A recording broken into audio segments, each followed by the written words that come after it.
Hello and welcome to Trash Talk. I'm Richard Lewis, the host of the Esports Phone In, where you get to ramble on incoherently about the things you think you know, and I tell you why you're wrong. That countdown was shit, Sam. Dude, yeah, it had the numbers, not necessarily in the right order.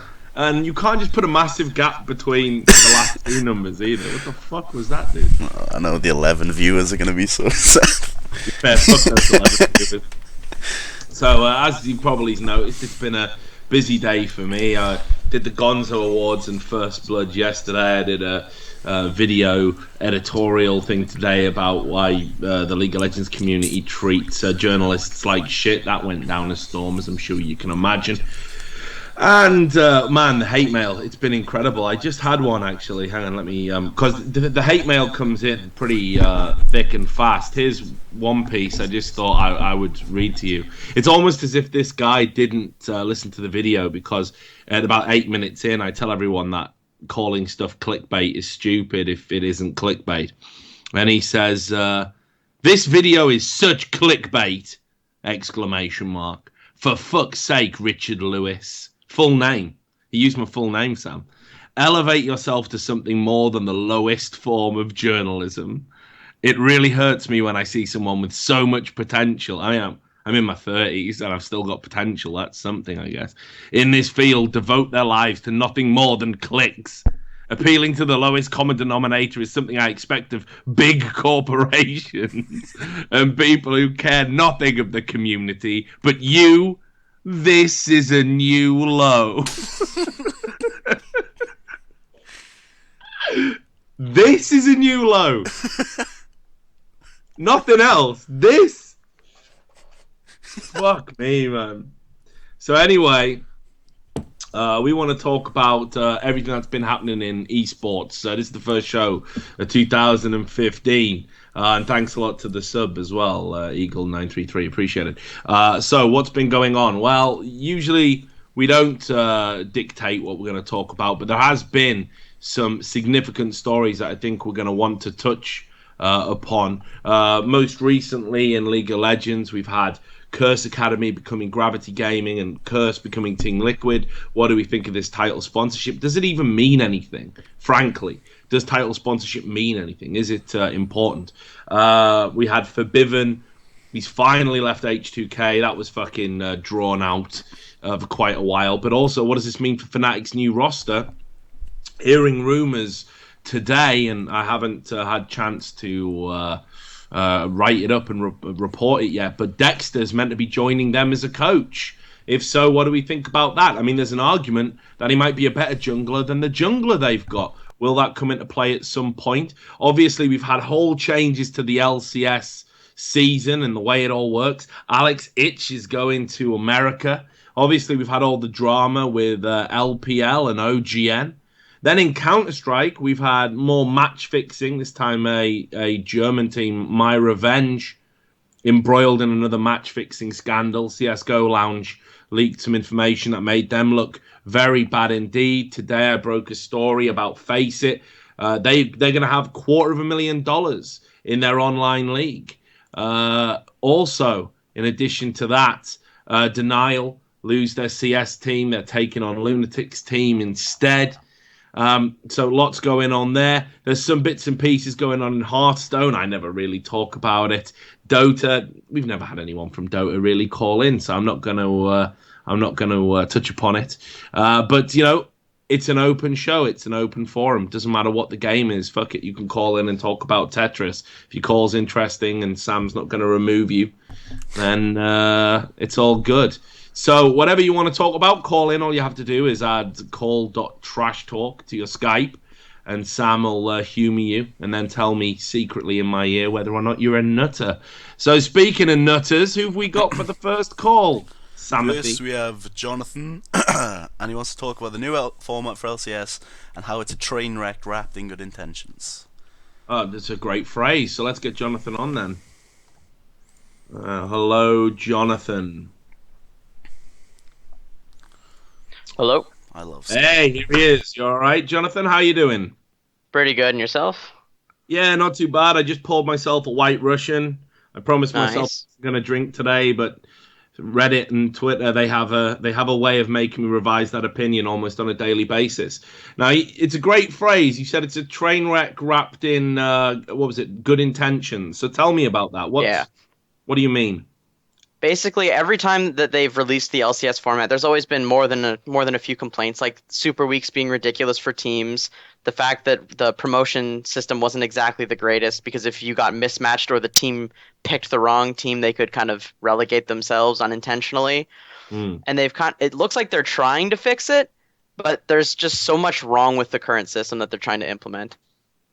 Well, And such as, come on, elaborate. I so mean, one of the first examples is the auto relegation and the auto qualification.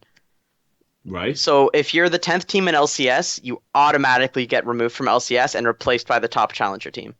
Hmm. That is extremely problematic. Why? So imagine if you have like your top three challenger teams and your bottom three LCS teams. By saying that the 10th place LCS team is automatically going to get replaced by the top challenger team, you're almost saying that the top challenger team is somehow automatically qualified to compete in the LCS. Hmm. And I think Monte Cristo said something along the lines of, "Why don't we just take all three teams, round robin, put them in a loser bracket style tournament where everything's best of three or five, and top three teams for that tournament, they're in." Instead of Hmm. having this awkward like 10th plays best, ninth plays second, eighth place is the third. Like it just doesn't seem like a system that's extremely helpful for finding the best three teams out of the six possible options.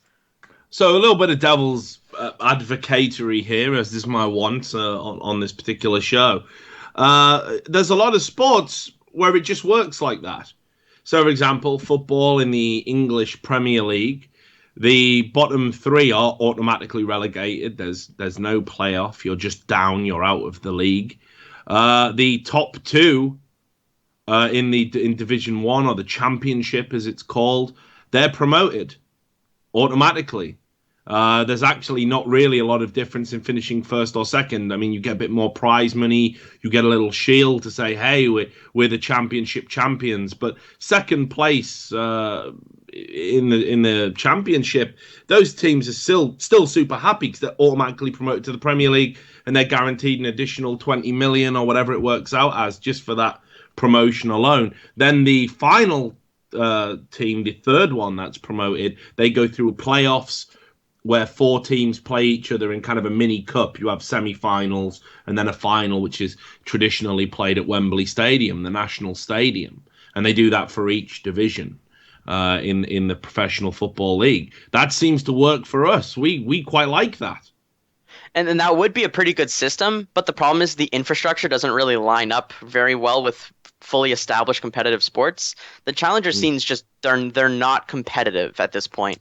There's a big mess of teams, and then you've got like two to four teams tops that just kind of demolish everybody below them the entire season. And then when you Mhm. get to the end, everyone thinks they're great, but you've never actually seen them compete in any tournaments with the top 10 teams of the region. So you have no way to know if they match up. Mm. And in the most recent cases of the most recent time we've seen the top teams play against each other from Challenger, it was a mess. That we had Well, games getting everyone got like reverse swept at least once through the tournament. Like it was a complete mess. There was no consistency in pick ban. There was lots of just misplays. There was people building all sorts of wacky items and getting away with it. Like these doesn't teams that are make it not on the exciting same though, level. Jonathan? Doesn't that make it exciting? Well, it's like giving a guy a gun and being like, "Here, go join the military," without giving him any training. You have no idea what the guy's gonna fucking do. He could That's go in there and be a great fighter, but he could also just shoot himself in the foot and fall over. Like you don't know what he's gonna do. And that's mm. exactly what giving this the first place seed a guaranteed way into the LCS is. It's just I opening mean, yourself up to that potential. yeah, and I get that. I mean, I've seen series involving professional teams where we see reverse sweeps as well, though. I don't think it's necessarily indicative of, badness on both sides, that people are inept on both sides. This is why a reverse sweep occurs. And it can be that, people get confidence, there's momentum, they get a measure of people's tactics. They ban out particular players that seem to be having a good day, and a reverse sweep occurs. And I think it's great when it does. Actually, those series generally tend to make for the most exciting ones. See, my only issue is that like if the LCS wasn't such a long running thing and it was just, a couple of tournaments like OGN was, I'd be fine with giving people buys to get in. But Mhm. once you get into LCS, you're guaranteed a whole, what is it, 4 or 5 months of being in this league. And if you can't compete, we're gonna have another velocity story. And that's the entire that's the antithesis of the reason why we have people like actually compete for their spots is so we Mm. don't get those instances happening, which is why I think the idea of taking the bottom three from LCS and the top three from Challenger and putting them in some form of group tournament where everyone plays everyone and we can finally shake out who the best three are and then just put them in the LCS instead of having this very arbitrary system that we have here. Well, you say it's arbitrary, but also, isn't it a system that rewards consistency? And that's actually another good point that I was having a conversation with someone about one of the other aspects of the new setup, and Mm. he basically said you could hypothetically go, I think it was 45-3 across both splits and only get second seed for Worlds. Okay. So Well, this system doesn't I would necessarily. agree. I would agree that system does sound a little bit flawed, but equally, we've had entire splits that were absolutely meaningless within the Yeah. context of placement at Worlds in the past. If anything, at least this system is going to keep splits vibrant because of the introduction of the championship points. We've seen splits in the past where it's been like teams have, and they've admittedly phoned it in. They've tried out new things. They've not, scrimmed quite as hard because the split was meaningless. It didn't matter as long as you stayed in the league and secured your status because there wasn't a position for Worlds or any other major event on the line. Now, championship points being present throughout, if anything, it means that you've got to play well all the time. You always want to bring your A game. There's always something to gain from doing that. And that's part of the good intentions thing I was getting into is the Mm. idea of having points for the spring split where the top reward for the spring split performance is 90 points, whereas second place performance for summer is 90 as well. So it kind of weighs a little bit heavier towards the spring would be kind of good, except for the fact that there's this weird auto qualify for first place for summer split. And that's Mm. not just an auto qualify for worlds, that's an auto qualify for the first place seed, which frequently gives you an dramatically better chance of getting out of your group, which we saw with TSM. So, what else don't you like about it? I mean, we're talking about this automatic promotion stuff. There's more to it than that. I mean, I skim Reddit, and there is a very helpful TLDR there. But I know it feels like it's a more streamlined season. You're going to get. They're only going to play each other twice rather than 4 times. We're going to get 18 games instead of 28. It's going to reduce the amount of time you have to invest in a season. No more super weeks, which always felt like a bit of a lottery. Yeah. To me, anything could happen in the super week. The side that was bottom of the league could just have a particularly good run, and all of a sudden they're in contention to win the split. It was one of the things that made it exciting, but also I imagine it must have been incredibly frustrating for the sides that didn't get spanked. Sorry, rather that did get spanked in a super week, but were consistent at every other time.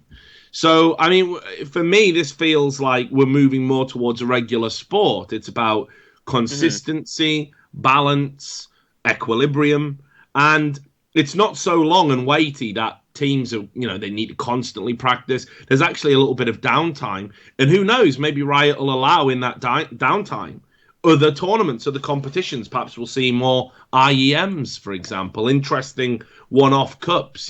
Things like like an IEM could fill that void again if Riot allow it. So, what do you think of the length involved in an overall season? I think that anyway, like I was saying, I didn't think everything was bad. There's definitely a lot of good things going on with these changes that are kind of moving this league forward, but it's still a bit of a 2 steps forward, 1 step back. But what I Mm. do really like is that there's no more Super Week. That's probably one of the best changes they've made out of everything.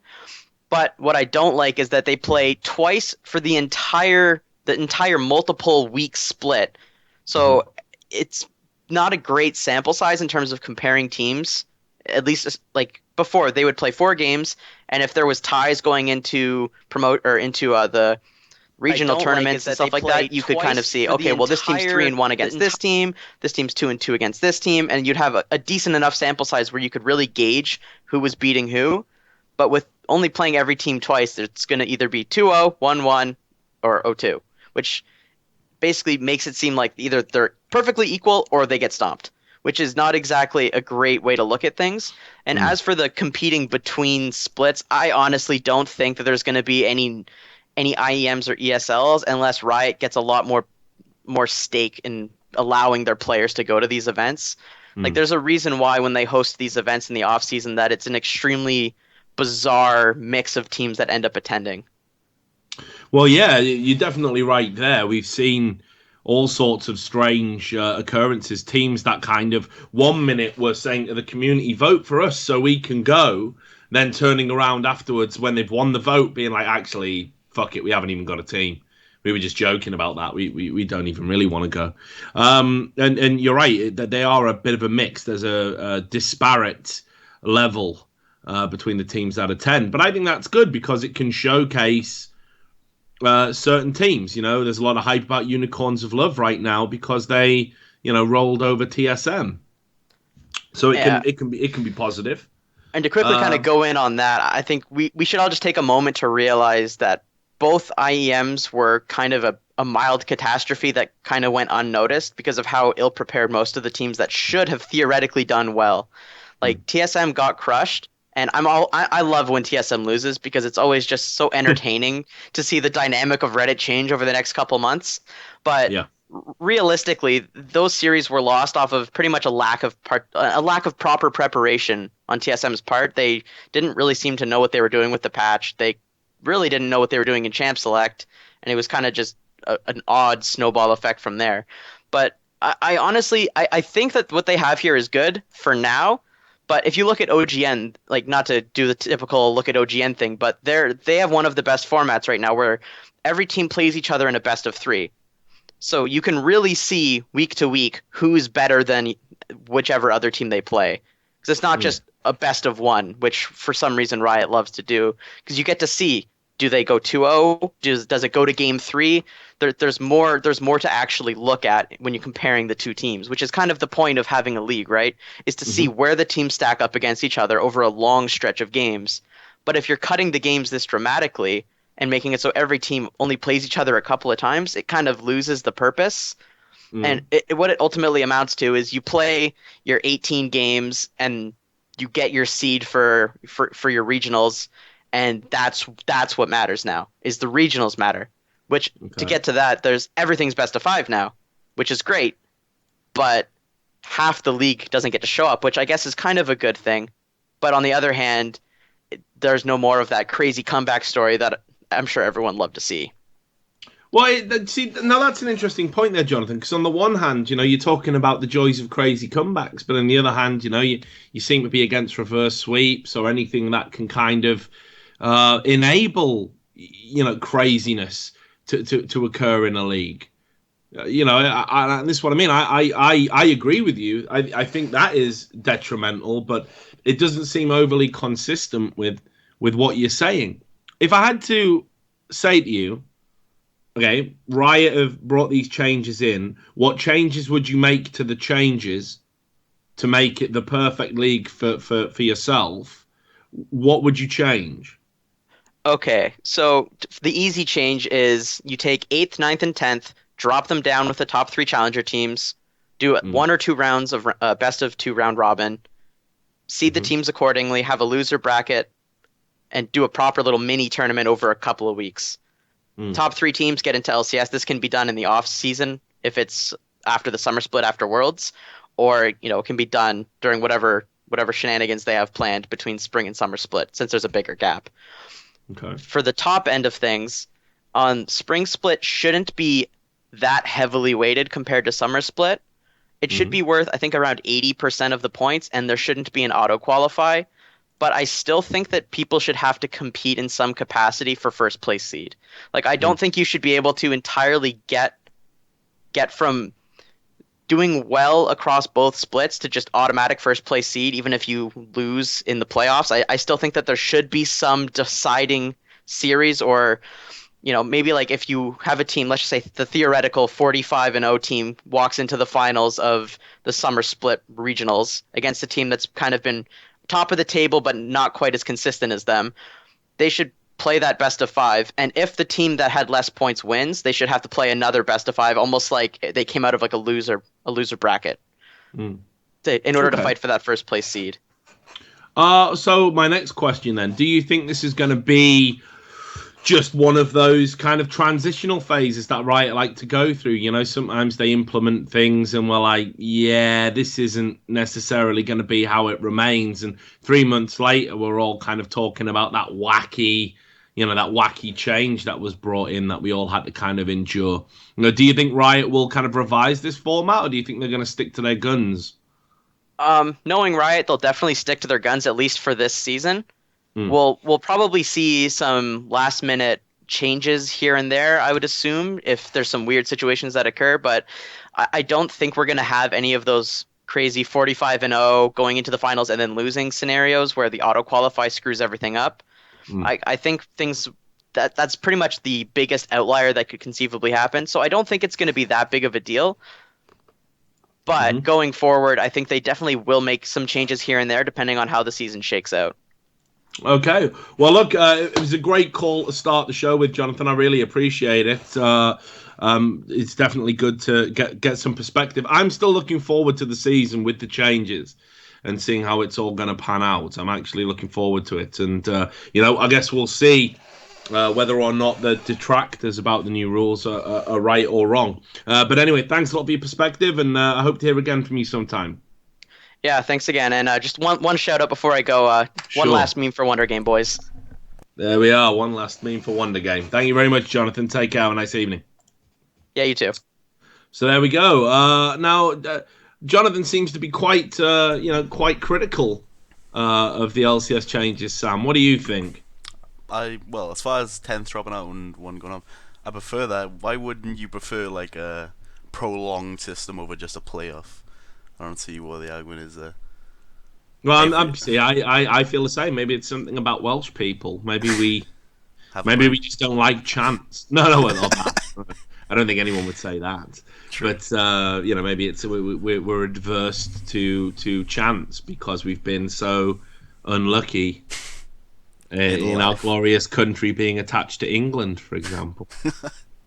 Where you live, you traitor. Hey man, fucking. I got to. I'm walking up right now. But yeah, I think me. Like I'm fairly open about being critical about Riot decisions. This for me, I'm not seeing anything that really stands out as cause for criticism. It wasn't that long ago. People were complaining, this includes organizations, players, and fans, about overly long seasons that were stagnating, losing a bit of meaning. It would hit a certain point and it rendered certain fixtures completely pointless. If anything, this removes the chances of that happening. Shorter season, streamlined. I think it'll be good. I think it's going to give a new vibrancy to the league, and it's going to cut down on the burnout that players and teams are going to feel. Yeah, especially with no super weeks either. That was just a ridiculous amount of work to cram into a few days, which wasn't really fair considering it was a huge chunk of the games you're going to play that season to be decided on like one weekend. Oh well, we'll leave that one on the shelf, Sam. So, who have we got next? Which young fellow is calling in now? Next we have Carl, and he wants to talk about MLG Aspen and NA CounterStrike. MLG Aspen and NA CounterStrike. Sounds good. So let's get Carl on. Hello. Hey, Carl, can you hear me? Yeah, I can hear you. Awesome, How are you? dude. Hey, I'm good, man. How are you doing? Doing just fine. I'm a little bit nervous, but don't I'm really. I'm nervous. I'm probably more nervous than you. I'm always. No, I don't think so. Like 700 people watching the stream. Oh my god. It's pitiful, actually, isn't it? Really. Yeah, I think we should go on strike until more people start watching. Oh We should yeah, just yeah. talk about the weather. Fuck it. Let's not talk about games. But yeah, But don't be nervous. Honestly, if you're not afraid of me, you've got no reason to be afraid of the audience. yeah, I So mean, having a chat with Richard Lewis, it's gonna be worth it. I hope so. I hope so, mate. So you want to talk about MLG Aspen and North American CounterStrike? Yeah. Interesting tidbit just before you get into it. I don't know if I'm going to go or not, but I did get invited. I did get invited to go. I don't even know what I'd be doing out there, but I did get Oh, it's invited. Aspen. Yeah, so I'm kind of thinking about. Oh, I mean, obviously that's obviously not that interesting, but we don't need to go into that. But what is it? What is it you like to talk about? yeah. Mostly, I just want to talk about the potential of North American CS. Lately, a lot of people would argue that North American CS isn't very that it hasn't a lot of potential right now. They came to Europe, both Cloud9 and IBA Power, and they didn't have very great results. No, they didn't. No. They didn't, no. But in fact, I actually see there's I actually see a lot of potential for North American CS in the future. Because mostly because you maybe not because of all the players right now who are in NA. I mean, there are a lot of better players in Europe as of right now. However, there's all these things going for American CS. They have ESEA, they have CEVO, and for example, where I come from Sweden, and we have nothing like that over here. We have Faceit, of course, and we do have the EU versions of CEVO and ESEA, but those are still owned by America and American companies, and that is of course beneficial for them. And then they have netcode guides, which are professionals in North America that gets paid for making guides for CS. We have nothing like that over here in Sweden or in Europe. And they have I think there's the other day I watched this game Torqued versus not a very good team, I think, a pretty random team, but they had some great individual skill in the other team. I remember there was a guy named Lucky or something, and he just hit some amazing shots. And what you're describing is the classic North American problem, and I mean the classic. Now in CSS, and I don't know if you followed Counter-Strike Source competitively, but all the Europeans wanted, all the European amateur players, we didn't really aspire to be the top European players. We all wanted to be the North American players. All the flashy AWPers and the Devours and people like this. That's who we wanted to be. We wanted to copy their style because it was so flamboyant and individualistic. And in fact, I remember when the CGS brought together North American and European teams competing for the first time in some sort of structured season. And it would be hilarious because, European teams would have these coordinated flashes. They would, you would see them. They'd be they'd look down at their feet. They'd line up with the corner of a building and they'd throw a smoke, the perfect angle and trajectory to land exactly where they wanted. When they were playing the American teams, they'd do that. And then someone would just run around the corner and just spray down three of them. Just fuck them up because some guy had just run in and no fear it.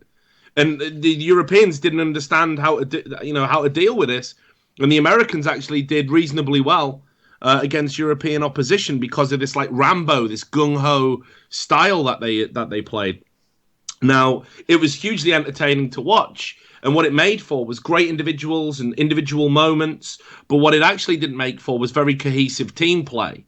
And as well as that, you had personalities where the American teams just couldn't stand each other. They couldn't stay together for a long period of time. Every American team I ever had any insight to in CSS, you would talk to them and they'd be like, yeah, I can't stand that prick. And you'd be like, that's your teammate. And he goes, yeah, but he's a prick. I just fucking hate him. And you'd be like, how do you get along in game? And we'd just be like, well, we argue sometimes. And they weren't lying. You would watch them and they would argue and they would bicker. And, this carried on. You think about Dazed and Steel, and about Mo and Steel, and all these yeah, it's hilarious. Yeah, all these players that they've always had the skill, is what I'm trying to say. They've always had incredible individual, really high ceiling for individual talent, but they've never really. Well, they've had one or two teams, like the first again the complexity team in the first season of CGS was unstoppable. Fraud was insane, the best player on the planet by a long way. But they've always had the individual skill level. The problem has always been teams that'll stay together, that can work through their differences, that can put aside personalities. And Europeans seem to be generally better at that. Yeah, like the whole team-based play. I see, because in some streams, if we go back to Steel's and Mo's stream, they're almost like, they're not just criticizing, but they're really mocking each other. Like they scream at each other, and I don't think that helps the team at all. I think definitely that how it looks right now, like NA teams, especially the team that we're talking about, Torqued, they need to be more gentle with each other, and not mock each other, and because I think that's a problem as well with NACS as of today. And this is why the two generally don't tend to mix very well, Carl. Steel, when he was playing with MTW, and I know this firsthand because there was after MTW, when he was trying to get back into another team in Europe, he was actually staying at my house, because MTW they'd cut everybody loose. He had nowhere to stay, and really? And I know him obviously from years of reporting, and he called me up and was like, I need somewhere to stay, and I was like, well, you can just come stay at mine, you can sleep on my couch. And he brought his computer and he set it up in my living room on my dining table, and I used to hear him all the time, and I used to think to myself, he doesn't necessarily realize that European people don't like to be talked to in this way when they're playing a game. Because he'd just be like, with his own team, that's fucking so shit, that's so stupid, what are you doing? And then he'd do his trademark laugh, like, I can't believe you're this dumb. And you'd be like, who's he talking to? And it'd be like, he would finish his game and he'd put his headset down and he'd go, I was just having tryouts. And I'd be like, Josh, dude, if that's how you're talking to people when you're doing your fucking tryouts, shit, man, you ain't going to get in. But I don't think it really registered with him. I think he, the American way is very different to the European way. And this is why mixed teams haven't always worked out. No, I feel you. And all the roster changes that have been going on lately, I don't know if those are because there was internal problems or whatever, but I think it could be that way. And also, it definitely is. Plus, as well, Americans. I mean, their answer. Again, I don't want to make generalizations, but I think a European team is, unless they're Danish or from the UK, but in general, a European team is more likely to say, "Okay, that was a bad event. We'll try and fix it for next time." In America, that was a bad event. You're kicked. Fuck you. You're out. I think they're quicker to kick people, and there's a lot at stake right now for these American teams, because when you've got big Call of Duty organizations and big esports organizations like Evil Geniuses on the hunt for CounterStrike talent, everyone's thinking, fuck, if we can just be the best team in NA, we're going to make bank. We're going to get lots of money. Now's the time to make fat cash. So I think this is why we've had this turbulent roster changes in the North American scene. Yeah, true. And also something interesting is the latest Cloud9 roster change with Hiko going out. Actually, someone asked on, I think it was Nothing stream, and the person asked Nothing so why did Hiko left, or why did Hiko leave? Sorry for bad Englando. No, you Englando's very good. Don't worry. Yeah. Basically, Nothing just said, we had chemistry problems with Hiko. They had social chemistry, and they didn't say no, he didn't work out as as doing actual in-game stuff, but like they felt that the chemistry was not going their way with Hiko in their team. And like when you saw, I actually saw like on certain streams, like sometimes it felt to me like Hiko, I don't know if he really fit like socially in the team himself. So I maybe that's the case, but like it always feel like it often is these like social problems and people like players don't fit with each other and yeah.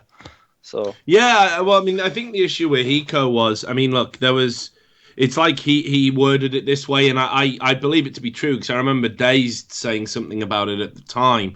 He said that they wanted to kick nothing. Apparently, the team wanted nothing out, which I said was a little surprising to me. But then again, you can understand why. He's the veteran, he's the older player, he's probably the one that relies a little bit more on experience and his brain rather than his aim, and yeah. therefore probably is an easy target for removal. And I think that the team were like, well, we don't really want to necessarily make changes. I think Spencer was of the mindset that actually we need to make changes. And in that Oh yeah. case, if it's not going to be anyone else, then it'll have to be me. And he left. And, I think, yeah, there's probably a little bit of it as well. There was a social aspect there. Yeah. I mean, American teams, they seem to fall into two very distinct categories. You've got the frat boy who just wants to get fucked up all the time and drink and party, and esports is effectively a conduit, a means to do that. And they don't take any of this shit seriously. And then on the other hand, you've got Mr. fucking All-American, the guy who wants it to be like a sport, wants to be like a collegiate star, then wants to be like, a fucking MVP and everything, and wants to take it super seriously. And Spencer falls into that latter category. He's a super serious dude. He's incredibly professional about how he goes about his business, and he wants it to be a career. Not just a couple of teams here and there, not just win one big prize and then that's it, that's your lot. He wants to be in the industry for a long, long time. Yeah, I see. I feel you. So let's talk about like, MLT Aspen, bro. I mean, I want to talk about this because I'm, all right. Well, I actually don't know too much about it. Good so start. that's why I kind of that's why I started talking about NAC as like in general and stuff.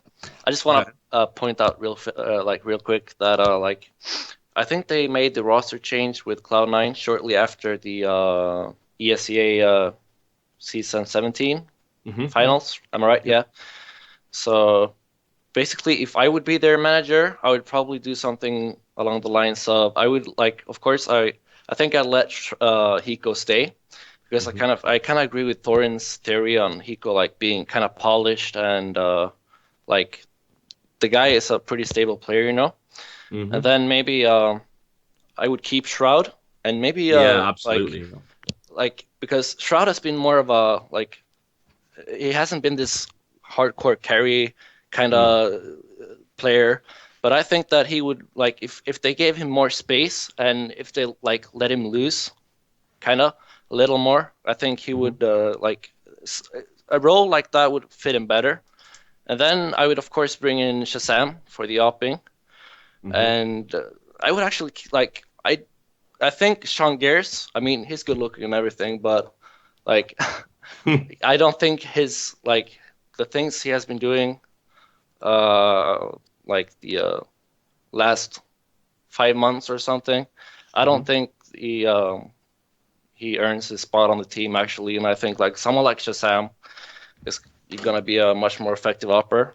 And I would keep Semphis, and probably maybe I would bring in maybe I'd keep nothing actually, or I would bring in someone like Nafly who played with Shazam I think before. But yeah, whatever. Let's go on to the MLG Aspen. Yeah, no worries. I mean, just to pick up on those points, what I will say is, there has been a little bit of uncertainty around Cloud9 and Shroud. I saw him making his sort of major debut at IEM Cologne or ESL1 Cologne, I should say. Yeah. I was on the analysis desk there. and I thought he was insane. I thought this kid is unbelievable. What a find Yeah, from yes, yes. Cloud9. And I mean, he maybe hasn't been quite as impactful, but the team's been going through a state of flux. I mean, he's a incredible talent, and I think when he gets to another big tournament, he'll shine again. He's that kind of player. He definitely needs a free role, though. I Yeah, agree with indeed. you there. You've got to just let this kid play. You can't try and structure this guy. He needs to just be let off the No. leash and just let to do his own thing.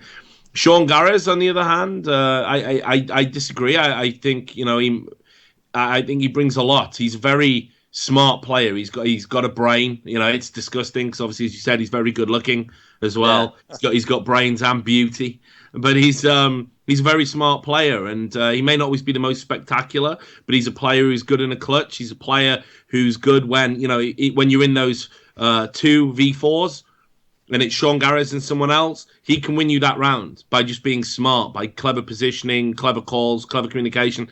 He's a really good player to have in a team. Semphis is great.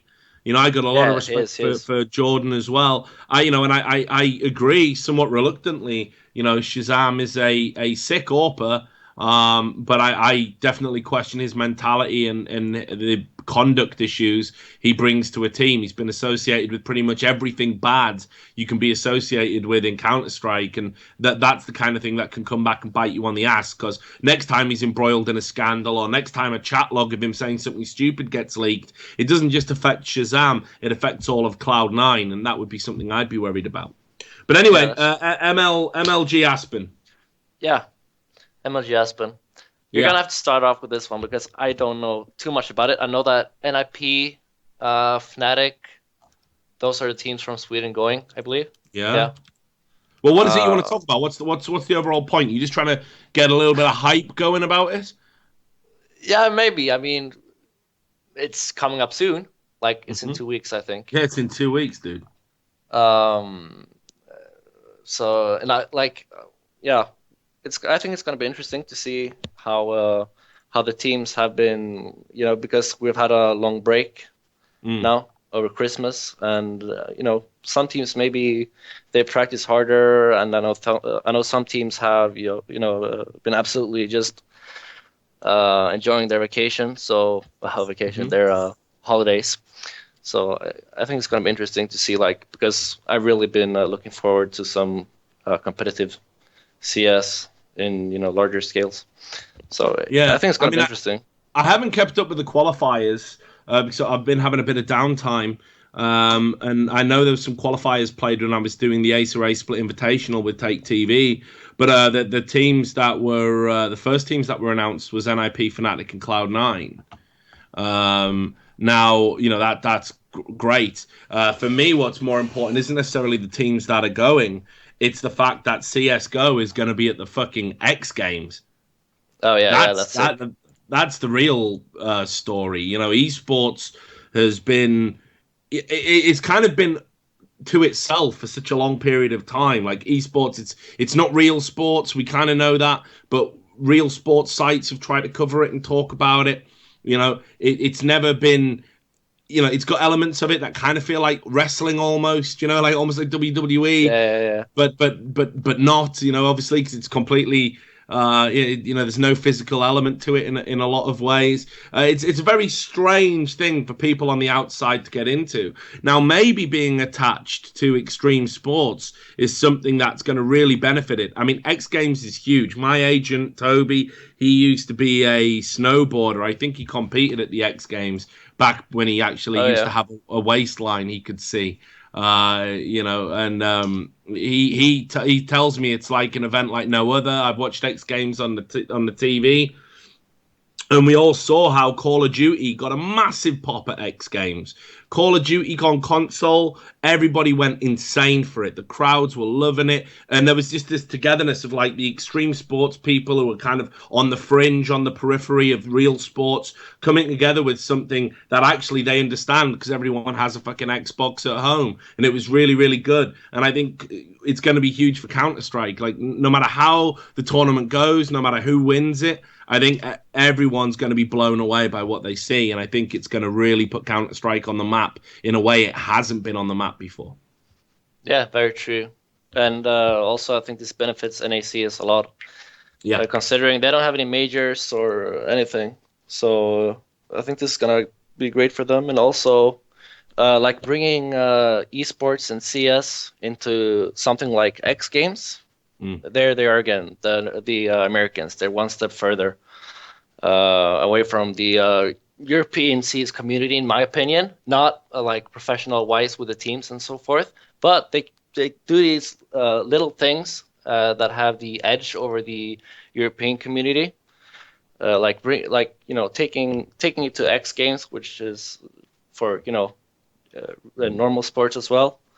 So I think it's really cool and really smart, and it's a way of expanding the game, and like more people might be be interested in playing the game. It wouldn't surprise me, I mean, it just wouldn't surprise me at all if an American team nicked it, if Cloud9 nicked this. It really wouldn't. I've got no reason to think it other than a hunch. But I just feel that, we saw it when the Europeans went over to the last ESCA, and people put that down to an anomaly. But I think Americans are definitely stronger on home soil, and I think absolutely. I think Cloud9 will they'll want to prove a few of the doubters wrong, and put in a big performance, especially with what's effectively going to be a new look lineup for them. But it's going to be a sick event. Like I say, I have been invited to go. I don't know if I'll be there in person, but certainly I'm definitely going to watch. No doubt about that, with a lot of interest. Just any predictions? Who do you think's going to win it? I mean, obviously, being a Swede, it's got to be Fnatic or NIP, right? Since I'm a Swede, I'm a NIP fanboy, of course. But as of how it looks right now, I'm probably gonna say I'm just gonna go with the hype train. I'm gonna say Fnatic. However, as you're saying, North America, the North American teams are very strong on home soil. I think they've won a lot of except for this ESEA LAN, I think like the previous ESEA LANs, North American teams have won, and that is obviously like the biggest tournament in North America. So I definitely think that they could win it absolutely, with a bit of cheering from the home crowd and whatnot, as we saw in Sweden, where like NIP were like the big underdogs here at DreamHack, the latest big tournament, and like nobody thought of, okay, maybe some people did, as they have actually they managed to come into the finals of they've come to the finals of every single major final, but nobody thought they would come to the final. I think this event, since they had the roster changes with the bringing in Michael Ellis. I actually did. I thought you did? That. Yeah, I thought they were going to win the whole thing. Actually, I thought really? That was my prediction. I just thought with Makalele coming in. I mean, no disrespect to Fiflar, and Robin knows that I've always been a big defender of what he brought to the table, but it just seemed to give the whole team a bit of a relief, because there wasn't anything to talk about. There wasn't anything to criticize Nip for all of a sudden. And Get Right and Forest, they showed up. And they're absolutely. Yeah, when they show up, they can beat any team in the world at the drop of a hat. So the way I theorized it was, I fancied them to go all the way and win it, but they only made it to the final. And super happy LDLC won it, especially after the drama surrounding Boostgate with Fnatic. But anyway, Carl, we really got to get on, and I've got to get another caller in. I'm glad you got over your nerves, and I hope you enjoy MLG Aspen as much as I'm going to. Thanks for your call. I hope you'll call in again sometime. Yeah, sure. Bye. Yeah, have a lovely evening. Take care. So there you go. That was Carl talking about the NA scene. Points to distill from what we were talking about there is that, perhaps the NA scene, it's got the only problem it's really got are the personalities that are in it, that they can't really work through their problems. The individuals seem to clash with other individuals. And actually now with the money that's coming in and the infrastructure being there, perhaps some teams are going to change their ways. We saw this in 2006 with CGS, when all of a sudden there was money in the game and people were like, right, it's time to act professional. As soon as that was taken away, everyone in NA just couldn't give a fuck. So that's how it went down. Anyway, perhaps you've got some thoughts or theories about that yourself. If you do, just add call.trashtalk on Skype and Sam will put you through to me, provided you're not insane. So, Sam, I think we'll do one more call before we go to a break. All right. Next, you have Who have we got Noah, and he wants to talk are Challenger level Koreans really that much mechanically superior to Challenger players from other regions, or is that just a bias coming from the fact that Korea is the best region? A question I will not be able to answer whatsoever. So, do you want to go with that one, or do you want to mix it up? Yeah. Let's bring him in. Let's bring him in. I'm into this. What did you say his name was again? Sorry. Noah. Noah. That was it. Yeah. Biblical. Don't do this. Hi, Noah. Hello? Can you hear me? Yeah, I can hear you. Excellent, Noah. How are you doing? You okay? Do I sound a little raspy? Just a little, but not bad and not horrible or anything. Allergies, it's not a big deal.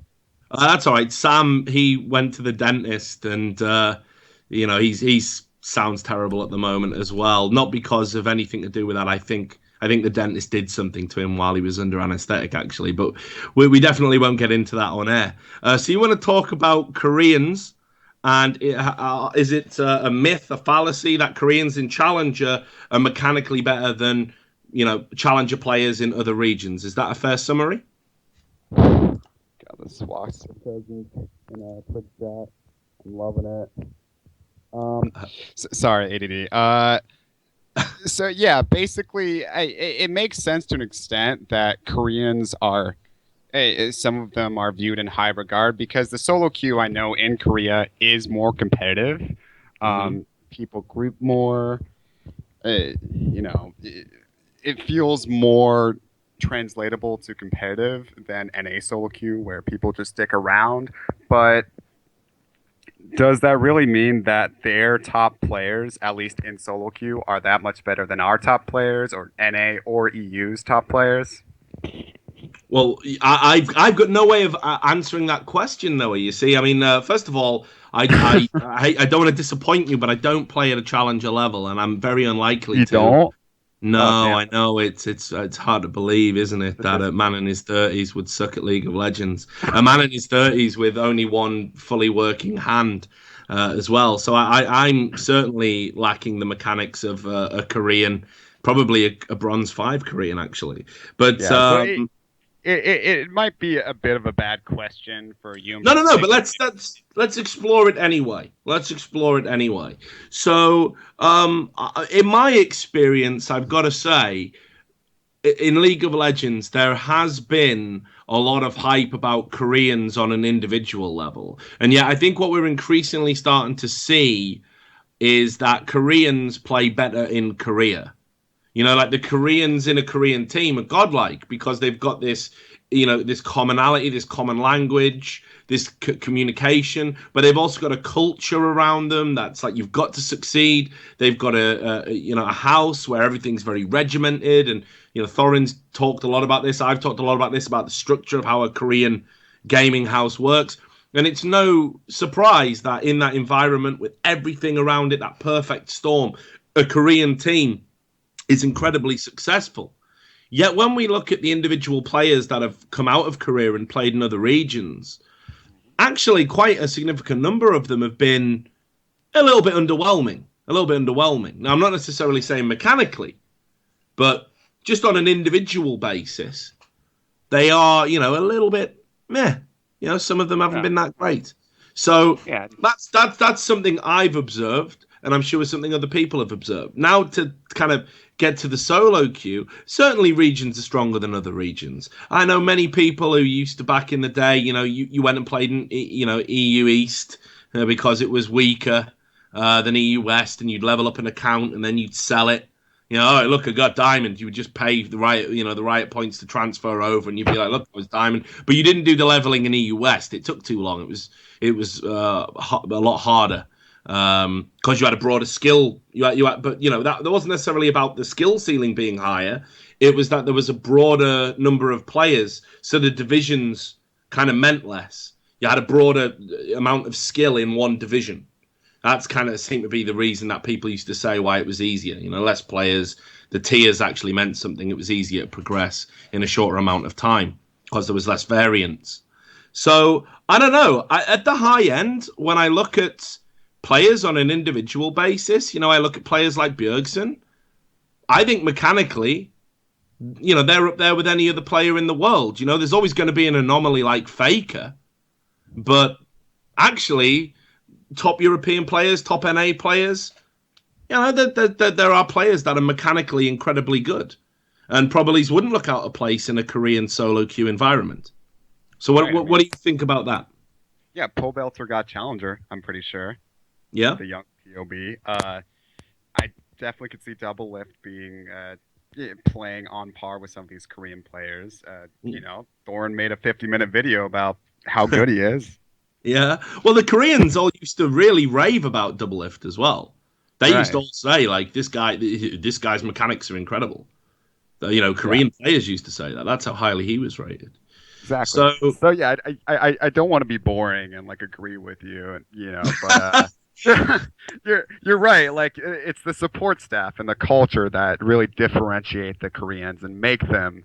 I mean, maybe a couple of the people on the old Samsung teams might have been a lot better than the top tier players on NA or EU teams, but besides that, I think it's actually more similar than you think. Yeah, I mean, this is the other thing as well, though. Like, it's weird. It ties in with the earlier call a little bit, Noah, and that is that Europeans used to look over at Americans and be like, "Wow, I want to be in CounterStrike, but I want to be that player. I want to be." That player, I want to be a fraud or, I want to be a devourer, because it was almost like there was this exotic mystique around them. Conversely, when I talked to American Counter-Strike players, and you'd be like, well, who did you look up to when you were, developing in the game? Who did you want to play like? And they would name people like, Forrest, Neo, European players, not American players. They would look, everyone was looking across the Atlantic and being, I want to be like you. It was this weird thing. And I think when we expand that to, League of Legends and, Koreans coming into it, I think a lot of people, because of this exotic mystique and, how we've had it kind of sold to us that South Korea is this esports utopia. They do everything better there. The skill, everything they do is just far superior. And, it's true in some areas and it's not true in other areas. That actually the people who are coming up are like, first and foremost, we would want to be like a Korean. And I don't know if that's again just a little bit of kidology. Like, how closely do we even look at the mechanics of our own players?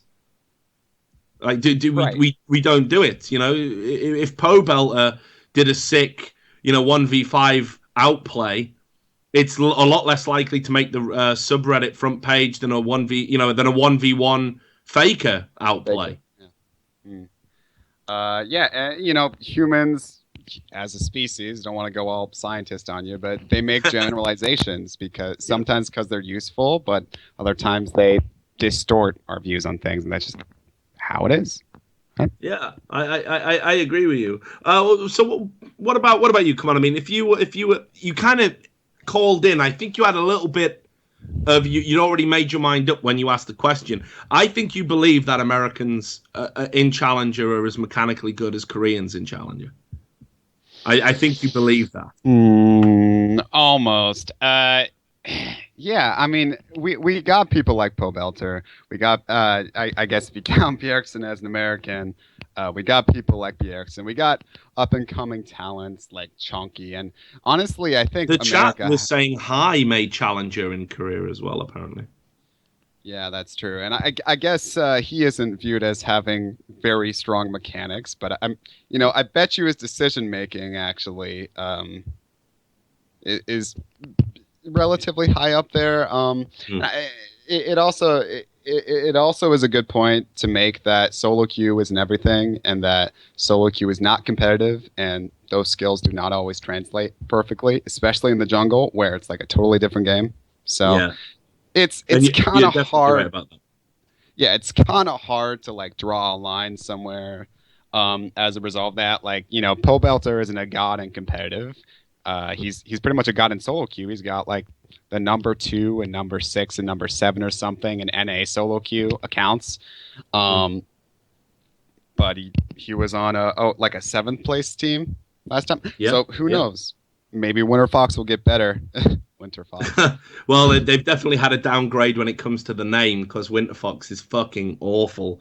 It's got to be one of the worst names I've heard in a long time for an esports organization. But no, I think it's Hey Richard. Hey Richard. Yeah. Haven't you heard? Winter is coming.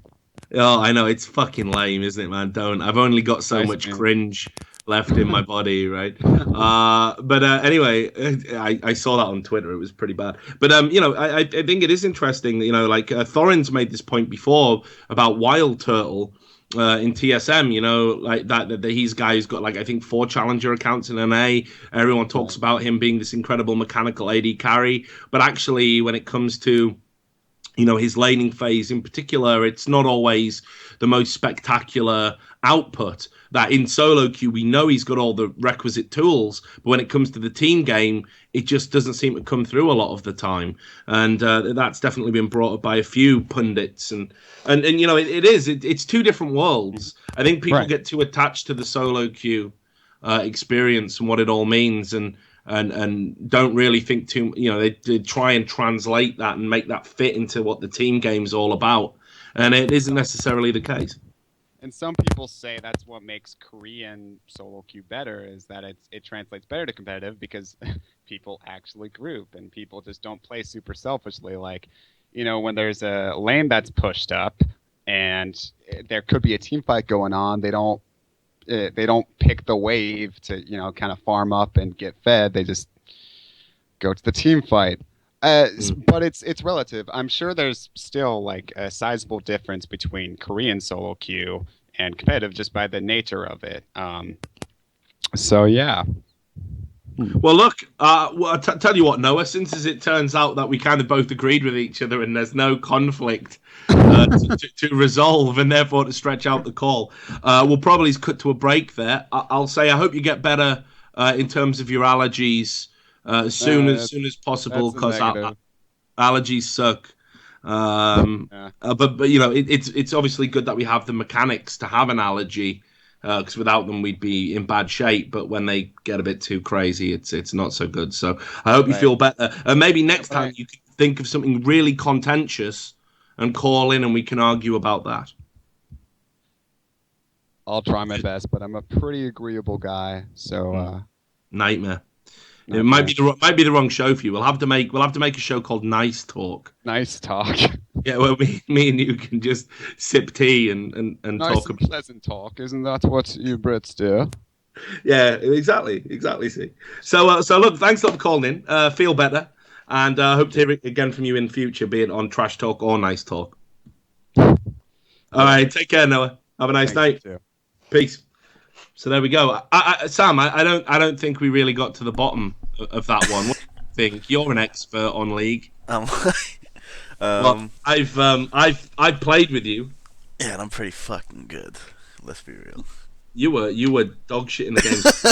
No way. I had you as my support. What the fuck we're gonna do with a guy with one hand? I was fucking owning it. Well, I think like the top Korean players are better than the top players in other regions, but I think in like middle of challenger level, I think it's pretty much basically the same. And as I keep bringing up, didn't Gohan kill Cell with one arm? Wow, you couldn't land a Leona E with one arm. Mate, I was fucking wrecking it. You fuck. I was wrecking it. Seen you You were headbutt your terrible. keyboard a few times. You went like, didn't you go like 0 for 7 in one game? No, what the fuck? I went like I need to check the history. I of went this. like 1 and 5 in lane because you were just fucking face rolling, hoping you hit the right key. And then the end of the game, I was like 6 and 6 because I fucking dragged you.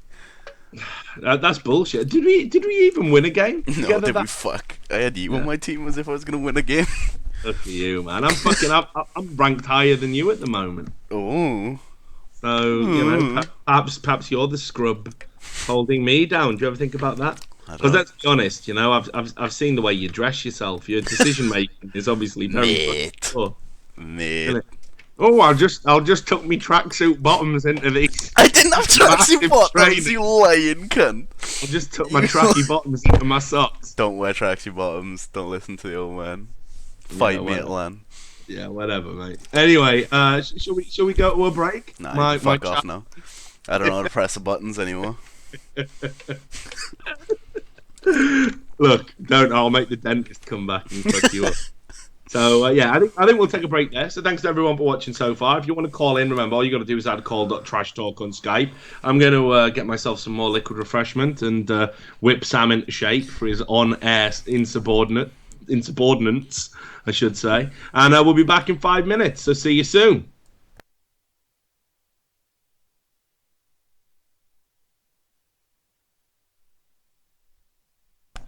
I did. My mic was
Hello and welcome back to Trash Talk, my fans. Well, my viewers, we've got a great call coming up right now. I just want to dive straight into it. Sam, who's on the air? We got Seth, aka BigHungry, aka Blue Boy, your homie Blue Boy. We had a great conversation last time. I don't know if anyone remembers it, but we were talking about drugs and aliens. And he wants to talk about Riot taking over LPL and OGN crowdfunding Riot's easy. I don't know what this says, but he's BigHungry. Let's bring him in. Let's bring him in. This is the man, the myth. Hey, Seth. Hello. He's here. How you doing, brother? You all right? I'm sick as fuck, but we'll make it through this episode together. You know, I had my nice brew dog before we started this show. Good, man. A Lipton ale. Oh, it's beautiful. Nice finish. Awesome. Sorry, we're so juvenile as British. It had a bit of sexual innuendo to it, so obviously great. Nice finish, my ladies. So let's hear about it, man, because that's a super long topic, and fucking where to start with it, Seth. So tell me about it. Which topic do you want to start with? I guess I could start with the shorter one if you want to start with it.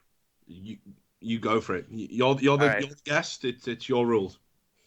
Basically, what I was looking at, this is going back to the last time I was on Trash Talk, talking about how we can stop the great exodus to streaming versus playing professionally. And I did some number crunching, looking at the Smite prize pool, which is $2,582,532. I'll take your word for it. Taking their mathematical calculation, because the way they did it is it's about $100 roughly to buy everything in this Odyssey pack. Mm-hmm. They stated for every 200 gems spent, they'll donate $1. So it equated out to about $40.75 per person going to the Odyssey for their spendings. But if you just take those projections based on the LoL subreddit subs, now obviously this is a very hyper, projected prize pool. League could pull about $25,123,067 for the prize pool alone. Not only that, but if you're looking at a minimum profit, the minimum profit for what Smite made was $3,755,969. The projected minimum profit based on just the LoL subreddit subs is $36,528,632. So here's a question for you, Seth. Why? What would they do with it? Why would they do that? What would they do with the money? Well, it'd be more of an enticing, like we were talking about how Nightblue and so on and so forth, people that are going to stream, just making absurd amounts of money. It's a way to bring, hey, you want to be competitive? You want to make more money than what these guys, they're having fun. They're doing their own thing, It's not as stressful. So you got the pros and cons of that.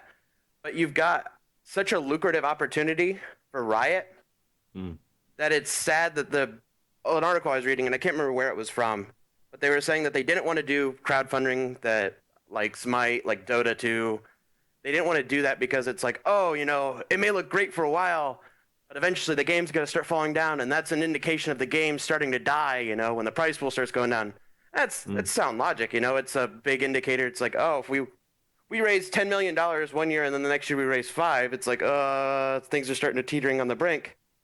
But as an overall, it's just a huge way to combat this, exodus to streaming. Do you think it's something then, because I've mentioned this a few times, do you think it's something that we really need to worry about, because there's a counter argument to the point, which would be that the people who are kind of leaving the competitive scene behind and moving into streaming, your cutie pies, your void boys, there's an argument they're a little bit washed up anyway, that they're not at the peak of their powers, and that the effort that it would require for them to get back in shape and be at the level that their former selves were, it wouldn't be worth the effort compared to streaming. And that's actually why they do it. It's not so much that streaming's just a better financial deal for them. It's that in reality, they could never be as potent as they once were. That's a very valid point. I guess just as a fan of the game, I would like to see more user crowdfunded, generated content. And maybe that's just selfish of me, just because the fact that I've invested a lot into League of Legends. Looking at my account, I own every champion and at least one skin for every champion, and for most, I think like 4 or 5. What's your favorite skin? It'd have to Please be. don't say human.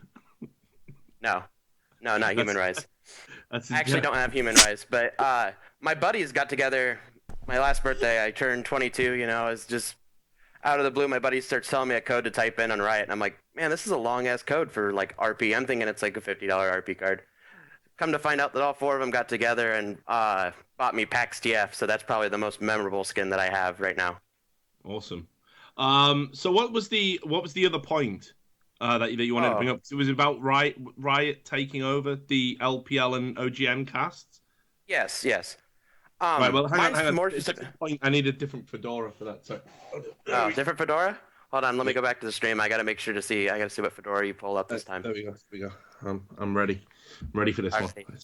But I'm more focused on the OGN side of thing than the LPL. I never really followed LPL.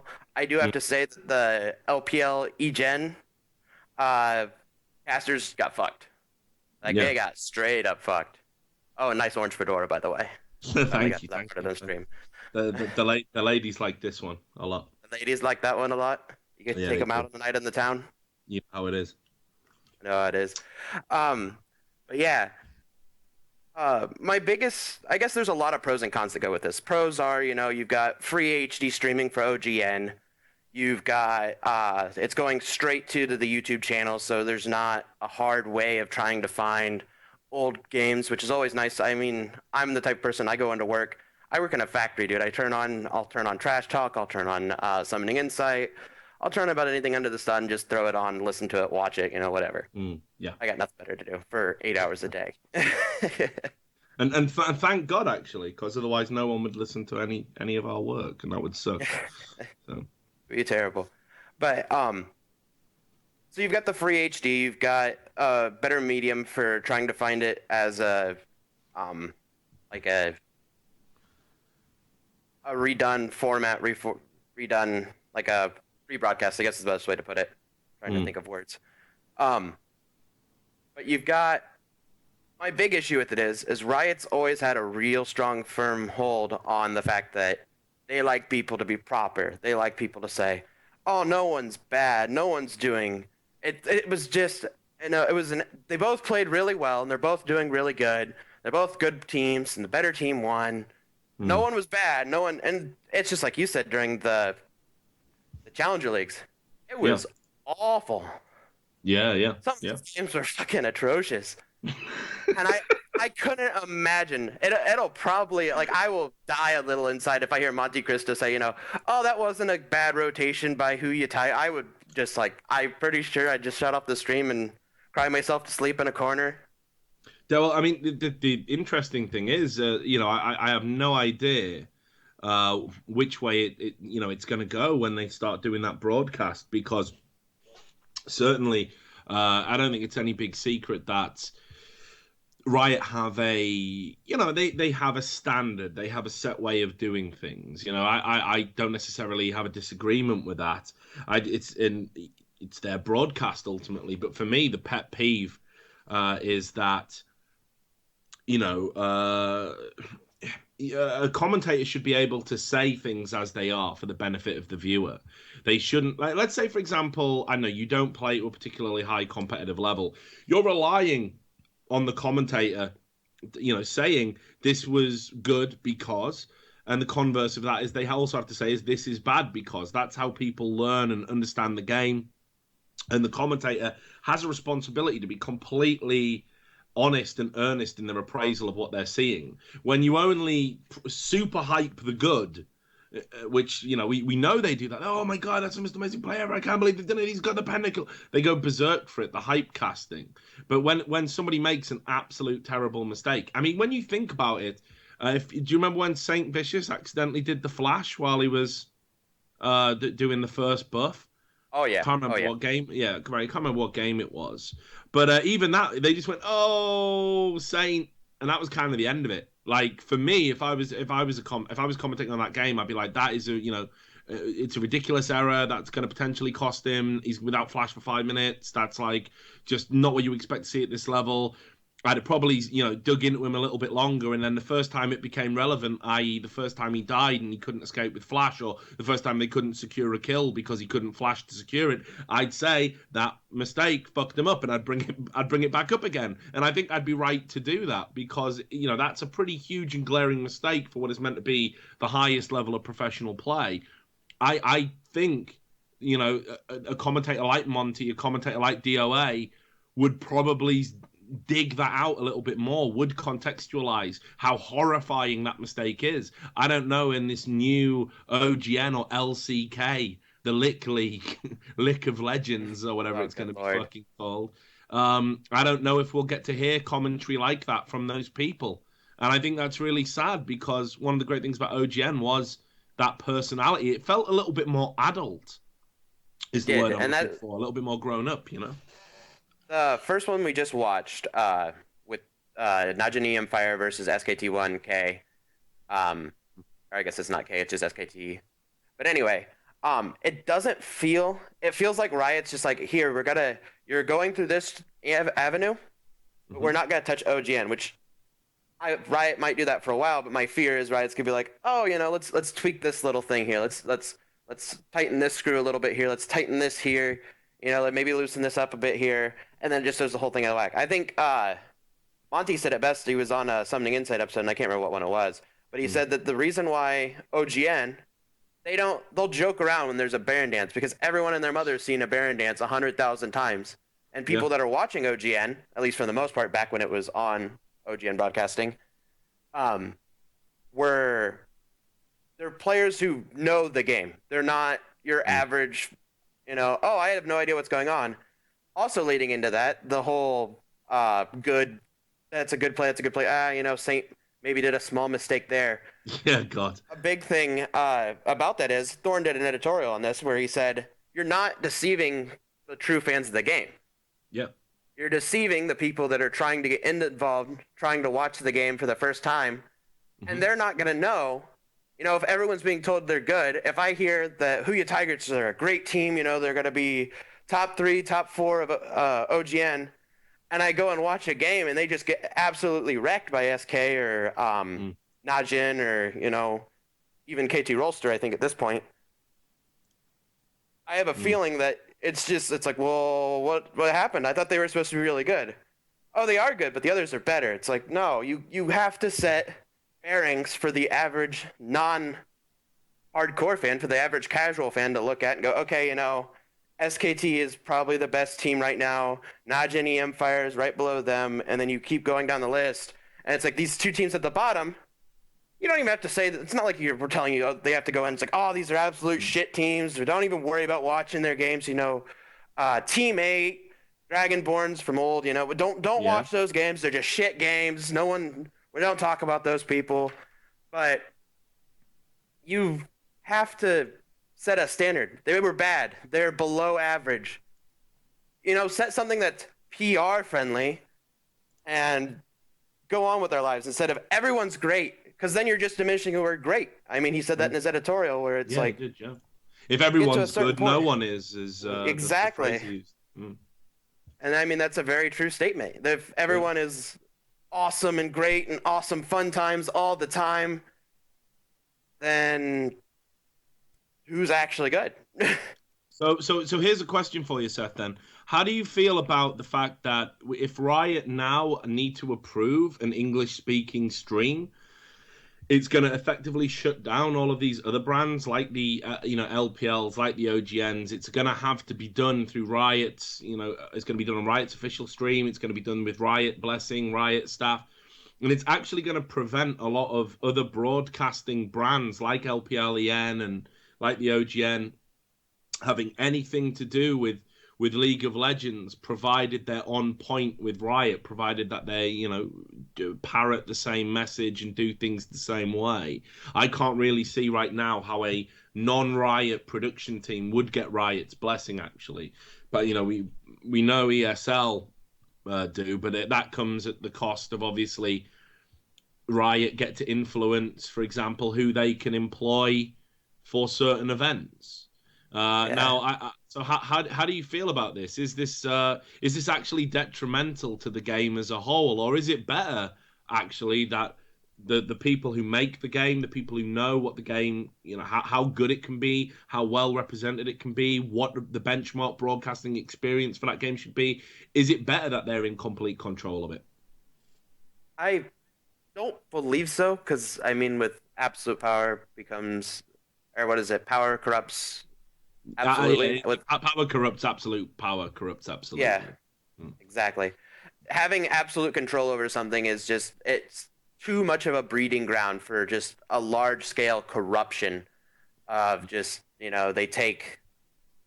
I mean, it's just like you're dumbing down a lot of things, and I mean some of it may be for the betterment.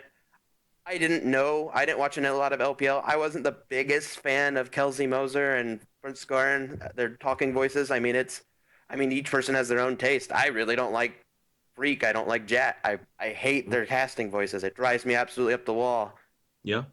I mean, there are people that are like tons of damage. I love Freak. Freak's so funny. Freaks. It's like, dude, just. I'll go watch Monte Cristo and Doa have their own talk, or Doa and Chobra, or Monte Cristo and Chobra have their own conversations and not have to worry about that fucking bullshit. Yeah. But I mean, as an overall, I think it could be good if used properly. I think if they meddle too much, the way it looks, especially with OGN, because that's the big one, that's the only one I've seen. I think that's the only one's broadcast now with this new format.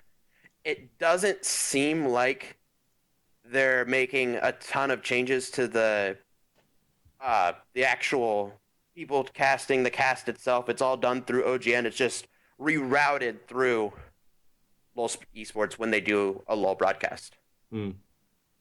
Yeah, I'm. The thing that I'm really worried about is that I think sports need to be grown up. I think they don't necessarily, even if the average audience is young, I think they effectively needed to be marketed for adults, not children, and that includes the commentary. Now look, that's fine. A professional sports commentator, for example, isn't going to swear during a broadcast, but he's certainly going to criticize a team. I watched a game just the other day where a commentator, it was in our FA Cup, the Football Association Cup over here in football, and the one commentator was saying, frankly, this performance is embarrassing, it's humiliating. I don't even see how the manager can hold on to his job for much longer. This is the commentator. This isn't an analyst. This isn't a pundit. This is the guy who's at the game talking about what's happening to the game and telling people what's happening.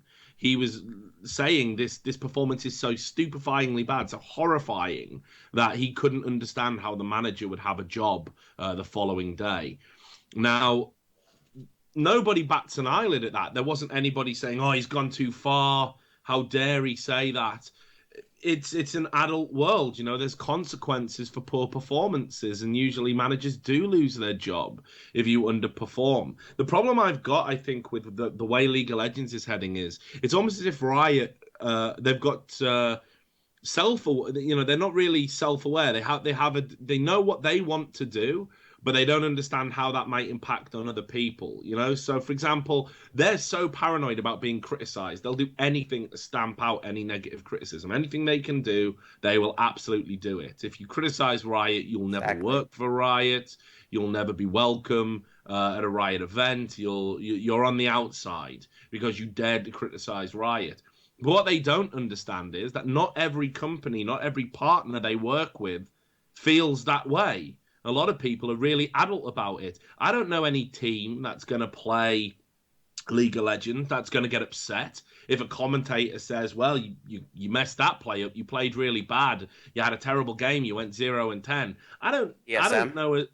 Well, maybe, but I don't know another team that's going to go a riot after that. Hey, did you hear your commentator? Did you hear the things he said about us? We're going to boycott your league. We ain't playing anymore until you get rid of that commentator. Nobody's going to do that. Nobody has that fragile sensibilities, and it seems to me that Riot think everyone else does. And they don't. We're all grown-ups. We can handle the criticism, guys. You don't need to act as a parent for us, Riot. We've been around in esports a lot longer than you. And a lot of the time, these organizations they're working with, they have esports seniority over Riot. You know, think about an Evil Geniuses. What is anyone at Riot going to teach Alex Garfield about esports? What is anyone at Riot going to teach Odie at Team Dignitas about esports?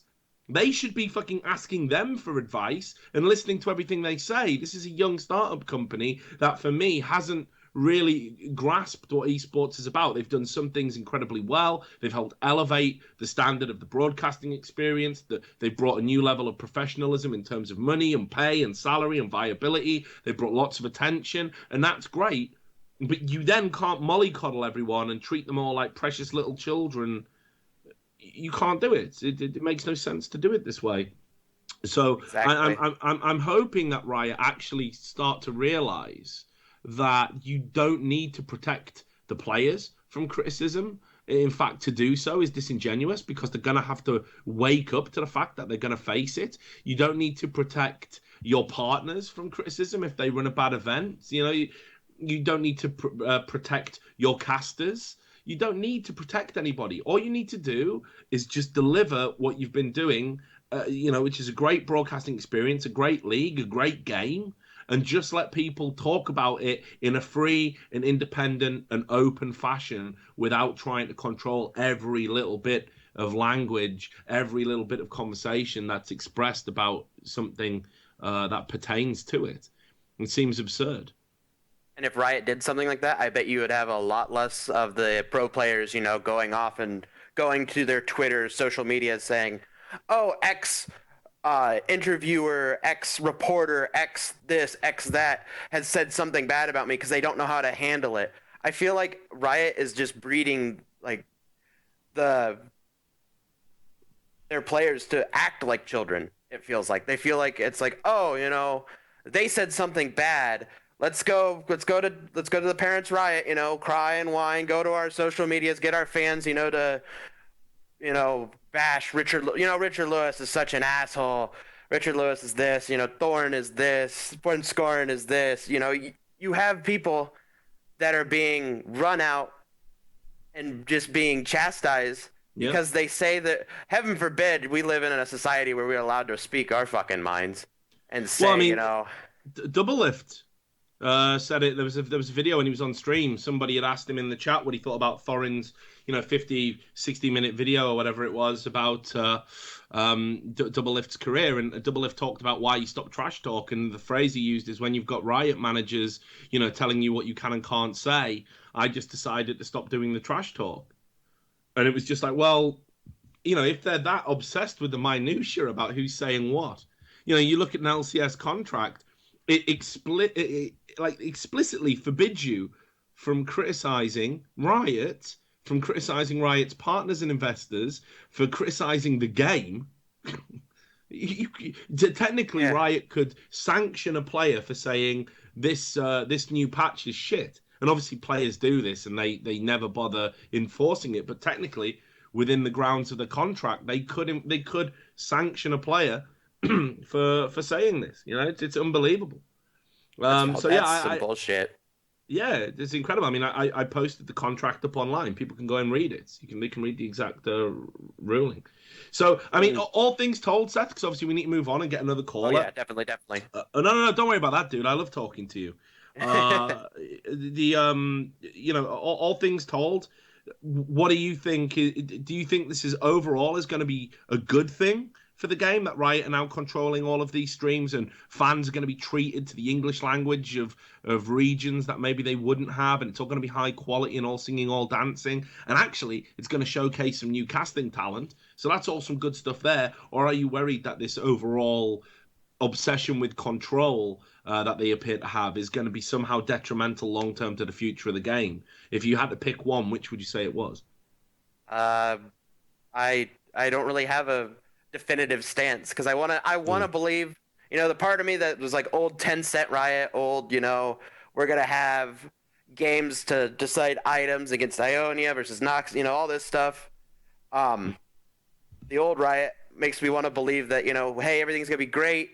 They're going to produce a good content. We're not going to have the fanboys. They're just going to jump on either the Korea love train or the Korean, oh, this guy fucked up. NA plays just as good as these guys. That's a big thing that's going to come from this, is you're going to see the fanboys just out in mass If something happens in Korea, especially last week, I bet you there's a ton of people that watched Faker's Zerath in the first game, and probably like, oh, Bjergsen plays such a better Zerath. Bjergsen plays this, and he could do so much better. And it's just, I don't know. That's something that worries me in the long run for having it like readily available to the masses. But I hope, as an overall, Riot just kind of is like, hey, we're gonna create this avenue, we're gonna create this channel so more people can watch it. It's gonna be more readily available, but we're not gonna touch.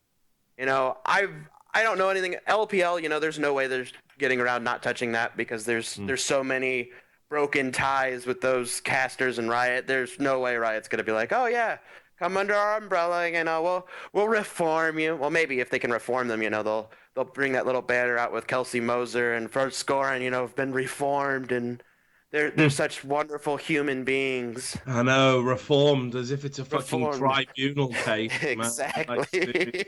I could go off on one and talk about how Riot is like a fucking cult, man. It's unbelievable. Oh, dude, it is. They have so much in common with Scientology. It's terrifying. But I think I better save that. Don't even talk about that. That's terrifying to even think about. Sure enough, we're gonna see like Mel Gibson come out of the back corner, just peer around, freak shoulder at one of the broadcasts. It could be Mel Gibson that replaces D-Man. I think that'd be pretty good. Oh, God. Is this player Jewish? Is this player Jewish? Anyway, shit, man. I'm gonna let you go. It was great to talk to you. I can take this hat off, man. Keep enjoying the Brewdog. I look forward to hearing again from you on another show, and look after yourself. I gotta ask, what do I call you? Do I call you Mr. Dr. Gonzo or do I call you Castro? You've been doing some research. Dude, I ran into a grilled of you, and oh my god, right. I couldn't even recognize Thorne's voice in that video. It was nuts. Yeah. Well, there you go then. So yeah, that was Thorne interviewing me. It's like what Ben Kenobi says. I've not heard that name in a long time. So just Richard Lewis will do for me. Anyway, I'll let you go, and I will catch you later. You take care of yourself, brother. Take care of yourself, man. Peace. Peace. There we go. So there was the man, the myth, BigHungry. What do you think of that, Sam? I know he's your favorite caller. Yeah, I love him. I'll have to link his Twitter in the chat. Everyone go follow BigHungry. Send me love. Yeah, you should definitely follow BigHungry. No doubt about it. So, in fact, I'll paste it as well because no one pays attention to you. You're just worthless, man. You're just a worthless asshole. But yeah, I mean, again, it's a huge topic. Like, I think the proof of the pudding's going to be in the eating, but I just think it's a shame, that we're not going to see different types of broadcast. That everything's going to be this one cookie cutter LCS style broadcast. I like the way that Dota and CS:GO do it, where you can just spectate the game, so the actual game isn't copyrighted, just the production. So then, if that was the case, then LPL and EN could just keep doing what they do now, and it'd be a better production because they haven't got to go through, the shitty tournament realm. All just stream the live stream, and they could monetize it as well, which would help them a lot, I bet. Yeah. So let's do another call, Sam. All right. But let's end strong. So who have we got? Well, it's this guy I said could come on. So if he doesn't stretch his fault. Is Jason, and he wants to talk about new managers coming into League of Legends and how it is easy to break into the managing scene, and also wants to talk about players becoming managers. Oh, dude, I can fucking talk about this all day. This is gonna be a good call. Why? Because no one picked you up as a coach. Yeah, I coached a CounterStrike team before. Hey, managed the most successful UK CounterStrike, of course. UK. Yeah, in the UK, obviously. Hey guys. Hey dude, how you doing? I'm actually great. How are you? I'm not too bad, man. I could do with a few more fucking drinks, but time will resolve that particular issue. But for now, I'm actually super psyched about hearing this call, dude, because you're fucking right. Managers, it is too easy. Richard, I'm actually going to flame you a little bit because you may know who I am. I actually inboxed you. Well, DM'd you, sorry. And I asked you about helping me out with some managerial things. I actually tweeted at you when the expansion tournament was going on. Right. And all sorts of different things, but we have spoke before. And Mhm. sorry, I'm really nervous, by the way. Don't be nervous. I mean, if you're nervous, a good way to start is by not berating me. Yeah, sorry. No, I'm kidding. I'm kidding. No, what did I do? How did I fuck up? What did I do wrong? Well, you basically turned around to me and you was like, "Yeah, I'll help you out, man," and Mhm. then never spoke to me again. I okay. Typical Well, Richard. that makes me sound really uncool. But let me just get this straight. Like, was your request like it sounded in if I remember rightly from the exchange, it was like it started out like, oh yeah, I'm really interested in becoming a manager or something like that, right? Yeah, Didn't yeah, it? yeah. So that was message one, and I said, yeah, sure, I'll help you out. And then I think you messaged me back, and it was like the message sounded like you wanted to sort of manage me. No, no, I really wanted to learn, I guess. I don't know And that's why I if got a little bit yeah, afraid. 'Cause I was thinking, what does he yeah, mean? Like, how yeah, can this guy manage me? Like, Trying to how does take my that job. work? yeah. Yeah, well, whatever, Sam. Yeah, in your fucking wildest wet dream. So I was like, well, I don't really know what to say about this. So I think I just sent you something a bit non-committal, like, oh yeah, we'll we'll Yeah, yeah. we'll we'll I keep in understand. touch. That It was just my it just bad then if I frightened me, came across like frankly. It that. just frightened me because no, you got to understand. I get lots of weird Yeah, messages. obviously, yeah. So you what did you actually want? Because Well, it wasn't really clear from the message. see, I've been trying to get into managing teams for a while, but obviously, I'm 17, by the way. Just so you know, I'm quite young. That's okay. And I don't think you're breaking any laws. That's all right. No, I'm just probably joking. would be knowing you, Richard, in about 10 minutes. Well, once we get off air, we'll see where it goes. Yeah, well, sounds like an invitation. Sam, Yeah. right, I'm out. so, so anyway, fuck, God damn it, Richard. Come on, It's just it's the smirk. get to the point. Get So to the point. basically, with a lot of the friends I have, no one is really interested enough in becoming this like devoted, strong team to work the way up and things like that. Like, I don't know if it's because of the age of a lot of my friends are, or certain things, but I know there's another thing I wanted to talk about was players becoming managers. Mm, Now, if say Skara became the manager of CLG, say mhm, if you stuck him with a team that my friend's on called Marcus, he's actually in a university league. If mhm. you was to take Skara and put him with someone like a university league team, do you Yeah. really like, in your opinion, do you think they would become a good team just because they have a good manager? Okay, well, so let's first of all, I think what we need to do at this juncture is we need to identify a very clear distinction between coaching and management. And Okay.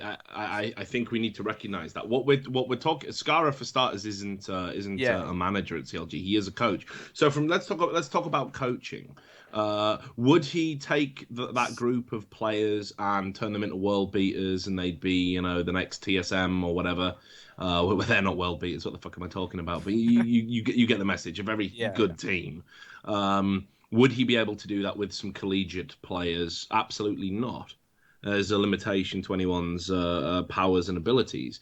Would he be able to improve that team so they would become one of the more standout teams that would effectively elevate them above the level that their talent would ordinarily pitch them? Yes, without question.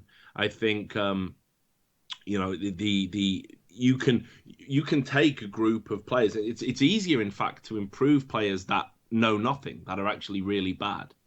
So not to say that your friend's team is that, but if you were a collegiate player or a low level player or a mid tier player, it's a lot easier for someone who isn't even a super effective coach to just come in and quickly correct a few things. And you're like, holy shit, the measure with which we've jumped, it feels like so much to me. In actual fact, they're still well below the threshold of what a professional team would play at, but they would be probably as exceptional within their own little skill bracket. So yeah, I think he would make a difference to the collegiate team, but certainly I don't think any one coach in a short period of time could take a team of amateurs and bring them up to the level of professionals. That is a long-term project. Yeah, I understand. It's just kind of weird that people get so hyped over these players that become coaches, or it aggravates me that we don't have this scene where underrated coaches could preferably be some of the best we have no idea about. You know what I Mm. mean?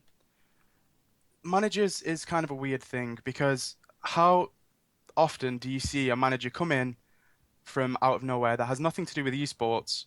Like, it just doesn't happen. And I think it'd be better for the community if we got more people involved.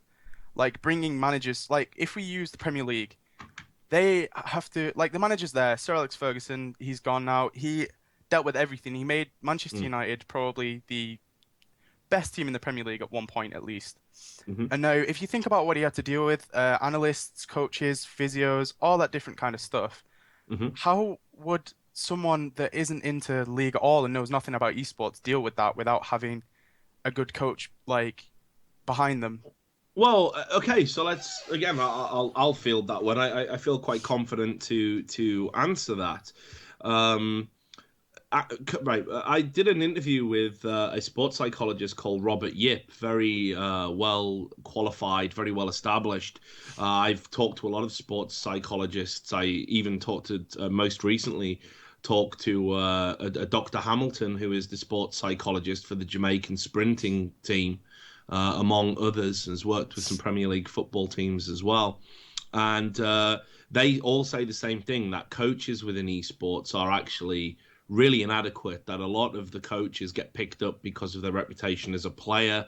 They have no skill set, they have no ability, they have no real insight into what they're doing, and it's simply a way to extend their careers, extend their involvement with esports, and more often than not to as a reward. It's like they've got friends in the business, they want to keep, they want them to stay in the business, and it's done on that almost cronyist basis. Now, why does it work sometimes then, you would ask? Why does it work sometimes? Why does it work for coaches? Why is there an improvement sometimes when, in actual fact, if all these professional people, coaches, sports coaches, sports psychologists are looking inward and saying, actually, it's really inadequate, why does it work? I'll tell you why it works. Because one of the biggest things that you need to mitigate if you want to be a successful team is real basic psychology, the stuff you don't need to be an award-winning sports psychologist. You just need somebody there to make you feel that you have the support. It's the illusion of support that makes people perform, not actually the support itself. This is the thing with League of Legends. You talk to every TSM fanboy.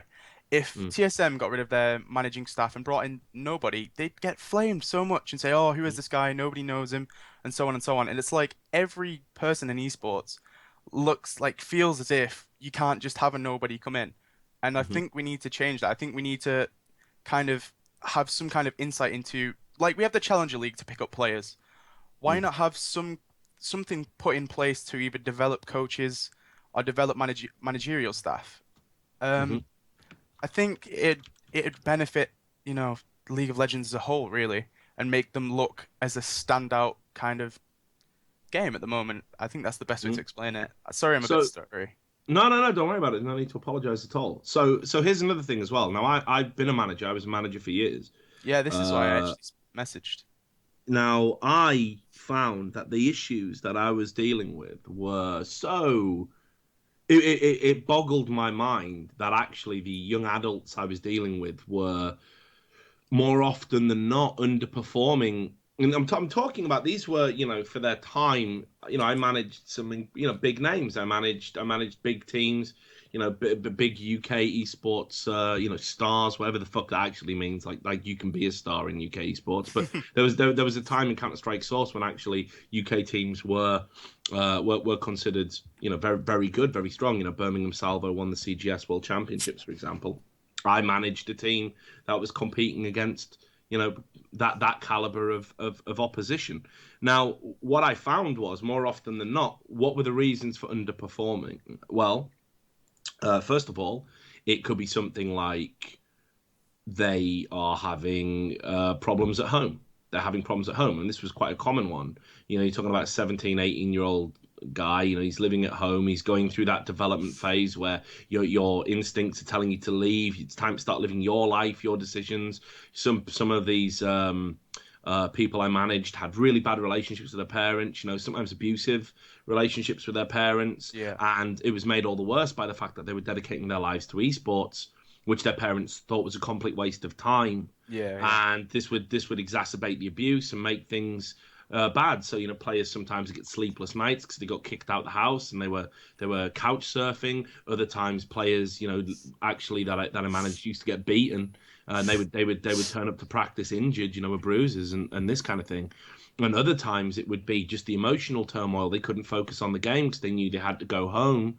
And they were going to have to go through all the shit. Like, what are you doing? Why are you playing in a tournament again? Why are you wasting your time? Why aren't you concentrating on school? And it used to stress them out. So what I used to do was, I would be that kind of that extra adult in your life, the impartial adult. So I'd be the guy who's like, okay, well, look, if things are really bad, maybe you come stay at mine, maybe we get you a hotel. I'd ring up the parents and say something, quite benign, like, oh, the tournament's run over, I'm really quite sorry about this.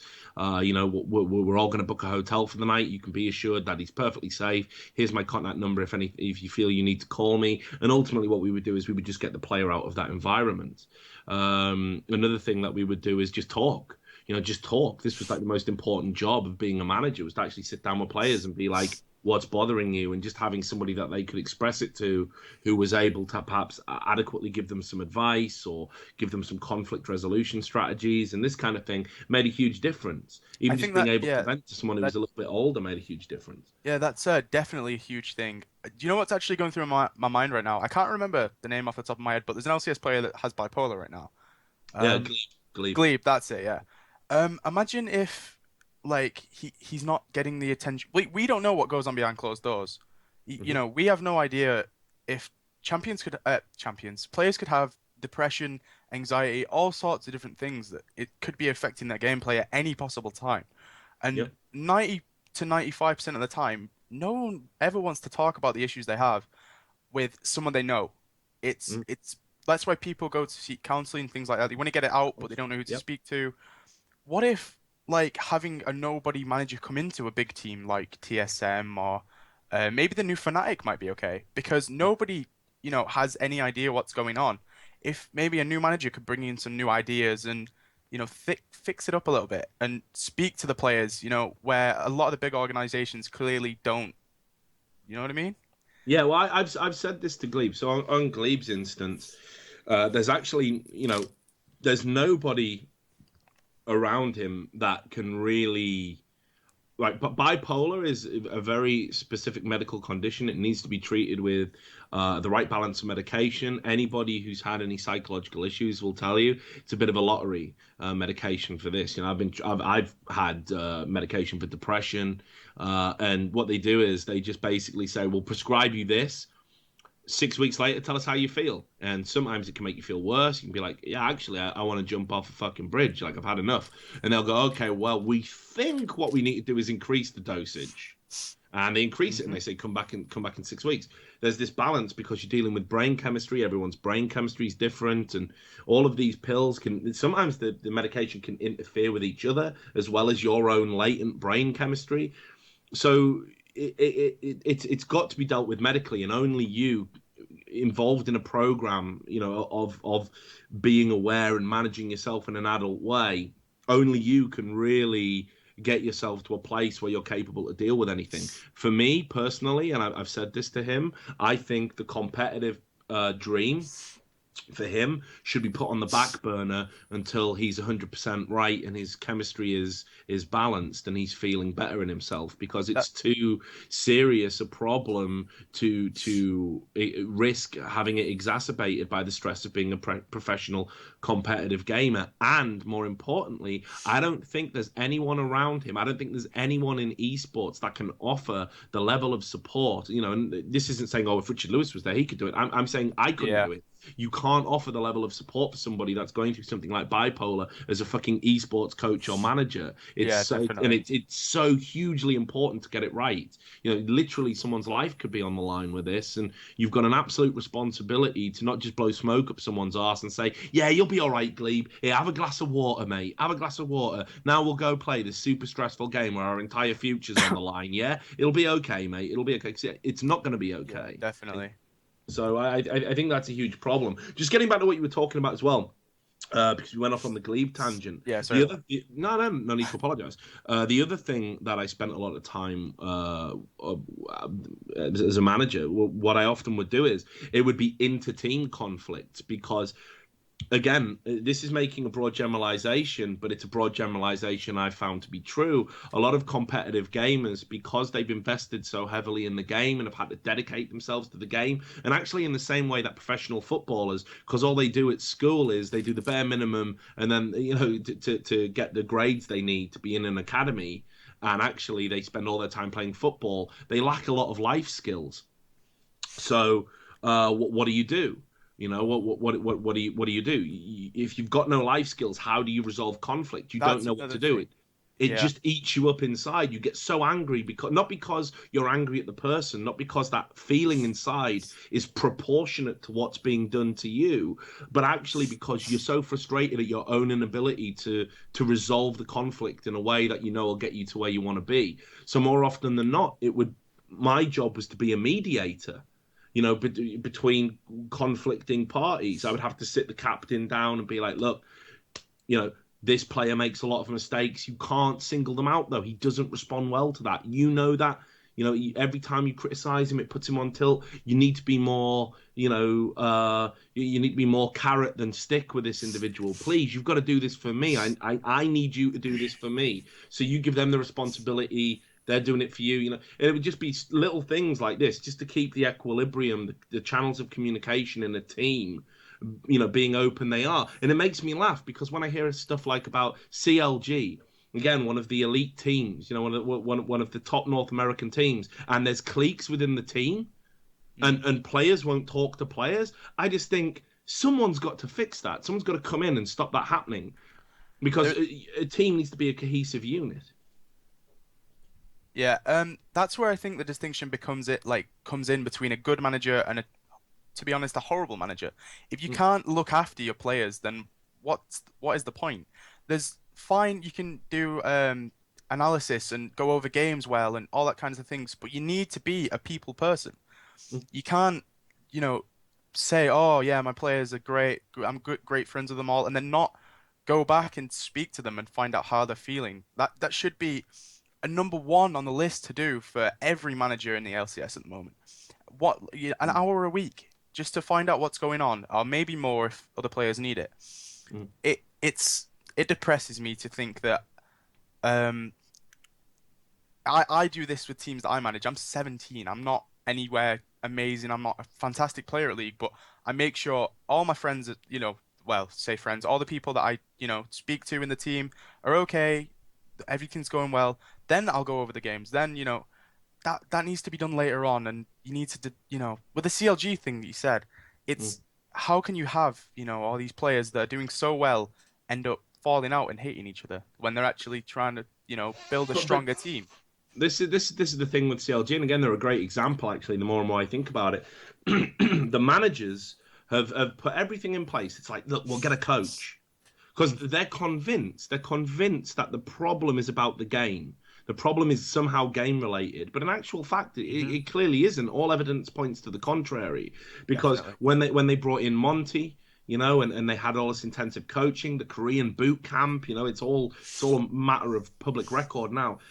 They were like, we'll bring in a Korean, we'll have an expert coach, an expert analyst, we'll boot camp, we'll do all of these things, and they still got trashed, and they still nearly got relegated. They were one game away from not even being in the LCS. Yeah. Clearly, the problems aren't game related, but what do? They changed the roster.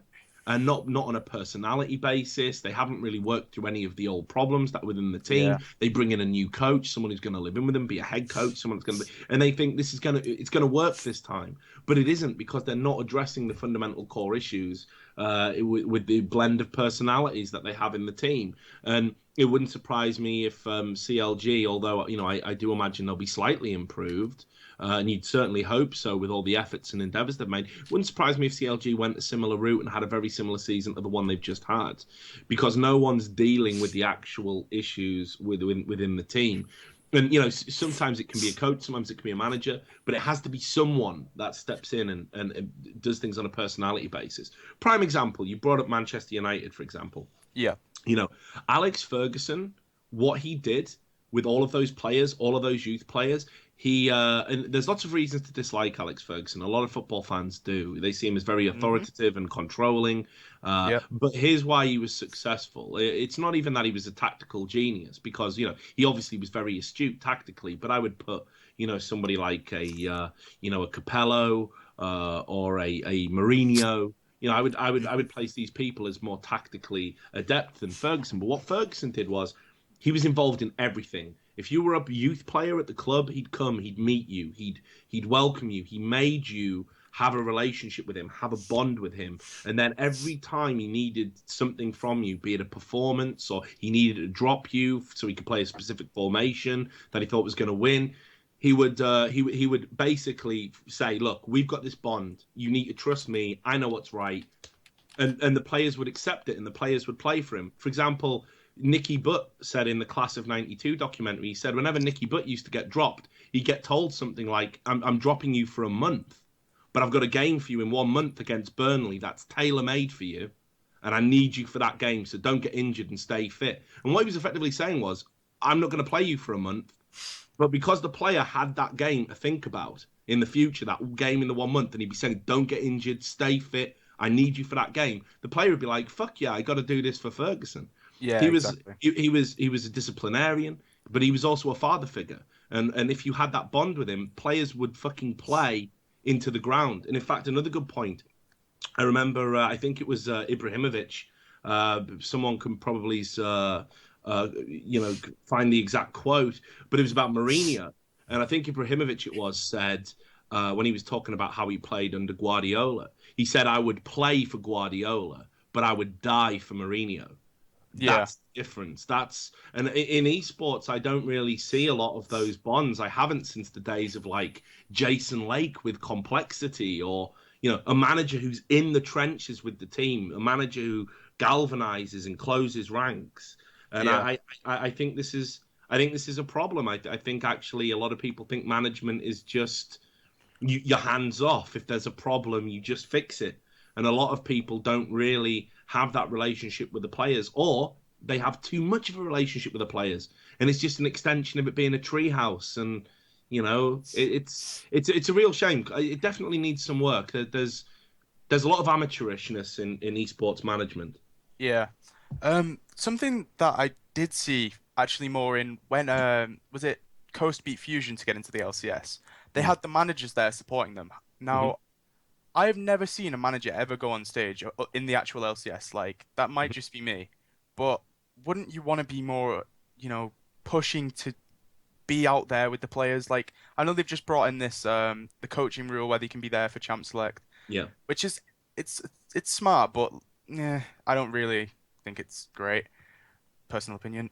Yeah, I know what you're saying. Put it this way, you couldn't have held me back when my team succeeded. Like, it wasn't about stealing the limelight or sharing in the moment, but I wanted to be there with my players. Yeah, in fact, definitely. I remember at one LAN event where we had a particularly good result when I was manager of Four Kings. We were put up against a team called Crack Clan. Which not because they did or sold crack, but I think because if you're crack at something like a crack shot, it means you're very, very good. And anyway, they were called Crack Clan. They were like at that period in time considered probably the second, probably the best on paper English team, but they British team, but they were settling in. They didn't really have all this kind of pedigree, but everyone thought they were going to come good and win everything like domestically. So we had to play them, and they hated everyone in our team, and we hated them. And the night before the game, they were calling us fucking trash. And every time they said that they'd flamed us, some of the players had played with them in the past and been kicked and been blamed for things that weren't necessarily true. There was so much bad blood between the two teams, and we couldn't even sleep that night. We were in the hotel room. We were like looking at demos on our laptops in bed and going over tactics. We had a player in the team who was OCD. And it was like literally I had to read him like bedtime stories to get him off the bed on a night, because he'd just be fucking thinking I got to change my mouse settings, I got to do this, I got to do that. That was my job effectively, was babysit after this one player. Anyway, we fucking got to the game, and we played it. It was ridiculous. It was a best of 3, I think. We got to the final map. It was overtime on Inferno. I think we had like a fucking double overtime, and we fucking won it. And it was just like it was unbelievable. Like the pop we got, the players. I went fucking berserk. I jumped onto the players, and we nearly collapsed the entire table. And there was like another team next to us. They were already out of the tournament. That's what I want to see. That's what I want to see. I want to see that brought into LCS. But Riot are too concerned about being this organization, that don't interfere with any like that kind of. How do I explain it? Ruckus is a pretty shitty word, but they don't want that on stage. They want everything neat and tidy. You can't run on stage screaming. Like in CS:GO, I saw maybe a year ago a game where there was two teams, and when someone got killed, they'd stand up and scream at the other team, say, "Oh, you fucking suck," and so on and so on. If that was in League of Legends, I think we can all agree that would be kind of awesome to watch. Yeah, it was. It was the greatest thing about CounterStrike back in the day. You used to see Jason Lake, and he used to fucking scream, but bring me the pistols. You go fucking mentally, get so hyped up about it, and that was what made me want to go into management. Actually, and when I saw that, I was like, you know what, I can do that. Like, I'll never be a player, but I can do what that guy does. I care that much about it. We're the same. I can be a miniature version of Jason Lake. Never quite as great, obviously. But I remember Sir Scoots as well. He used to have this thing called the no peeking bat. He used to stand behind his team, and if anyone peeked when they shouldn't, he'd poke them in the ribs with a miniature baseball bat. There was this flamboyance, this exuberance to the managers and the coaches, and it made them of a very real part of the landscape. And you're right. I think we look at again, this sterile environment that League of Legends have. Having a coach on stage is one thing, but we've seen how rehearsed it is. Like when they made Voyboy do that high five again and stuff like that. It's like there needs to be genuine emotions. That's what makes esports great. That's one of the things that make IEM great. You see players fucking drop to their knees, cry, go mental. Think about when Virtus Pro won IEM Katowice, a Polish team. First time an IEM had been in Poland. Just huge emotions. That's what makes esports great. That's what makes people believe that it's real, that it actually is not just a bunch of kids playing computer games. And anything that promotes that, I think, is a brilliant thing.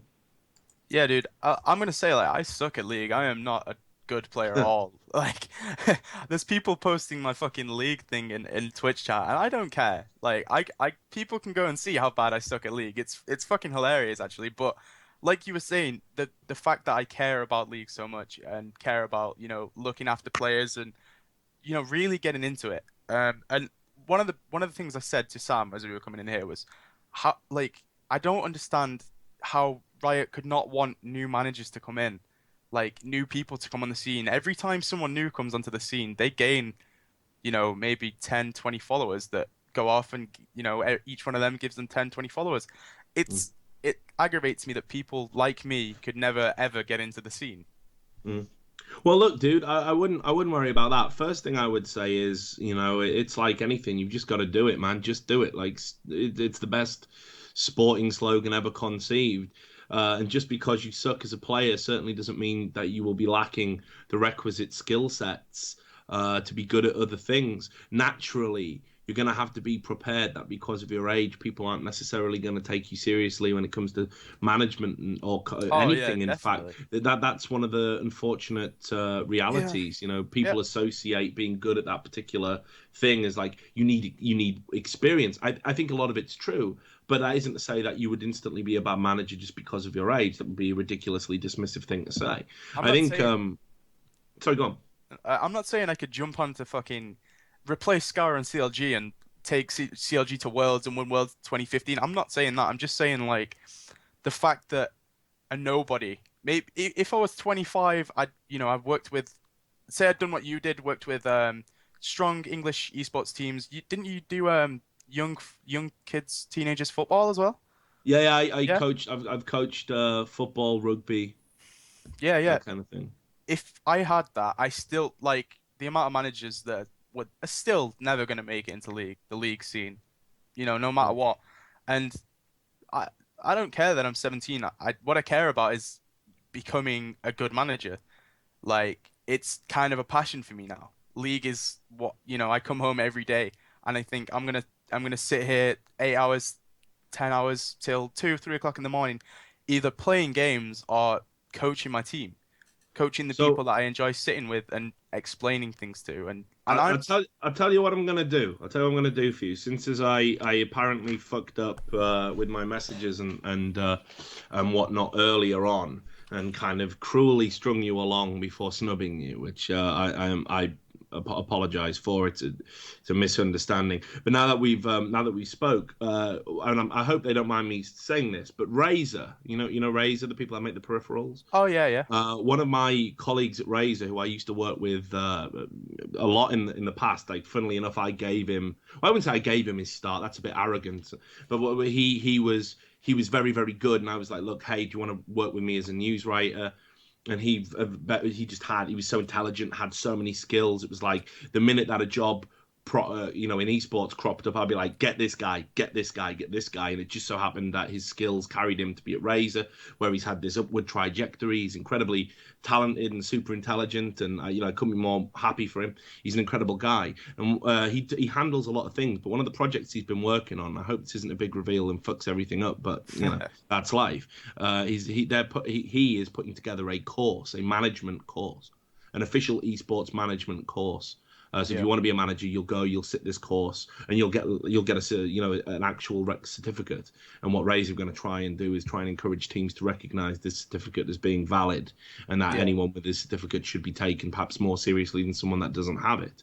Mm-hmm. So what I'll do is next time me and him speak, and we speak quite often, is I will you can keep in touch with me. I'll add you on Skype and whatnot, and I'll drop your name to him and say there's this young candidate who is incredibly hyper and hot to trot about the prospect of being a manager. And maybe, it'll be a very good thing for you, because lacking that experience, you'll be able to get some skills. You'll be able to meet other people who have a bit more experience and pick up some things. And then you'll find out whether or not management actually is for you or not. Yeah, that's actually great. Thank you so much. That actually means a lot to me. Cool.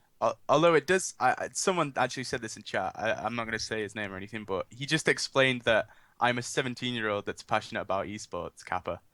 Like, it's just the most generic thing ever. And I know, obviously... Look, you wouldn't be the first person, if I'm being completely honest, you wouldn't be the first person that I tried to do something for that in the end said, you know what, esports isn't for me, because they turned 18 and they were like, fuck yeah, university, and they're just doing lines and banging bitches and fucking going crazy.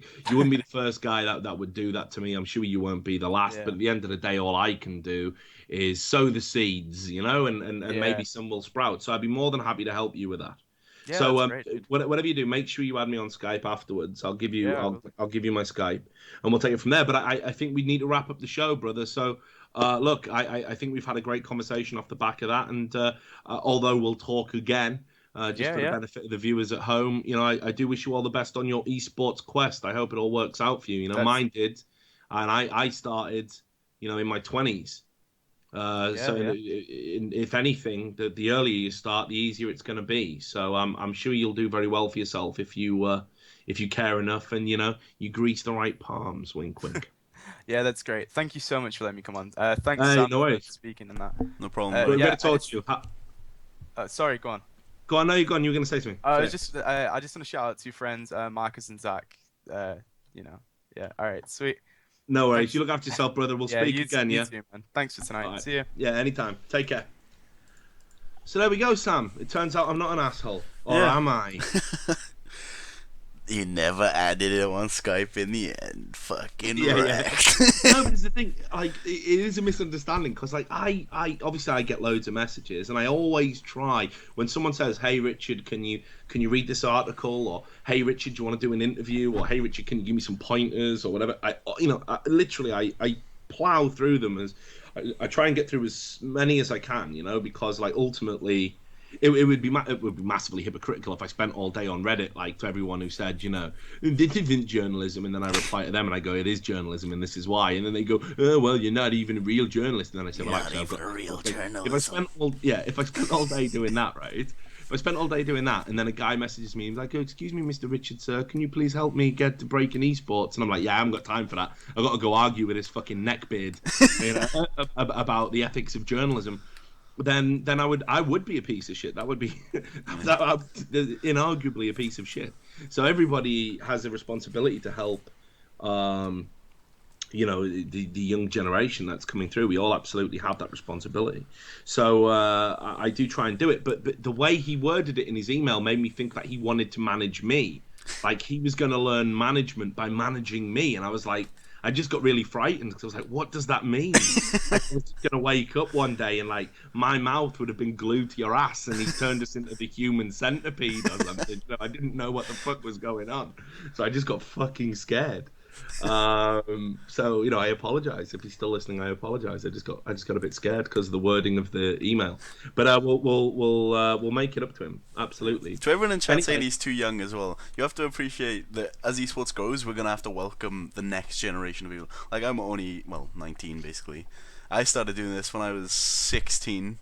Richard was young once upon a time. Mate, the first thing I fucking managed was a jousting team. Yeah, I managed a Minecraft team. Yeah. No, he just managed a mining team in fucking Port Albert. If Jason's still listening, to other people you could talk to is how Spiffing comes to mind. He's a young manager as well. I'm sure he'd be down to give you some advice too. He's gone through the similar thing. Like for example, when he'll hate me for saying this, but when House Spiffing, because he's obviously dabbled in the old you're not even a real journalist. He's dabbled in that. He came to an event with me.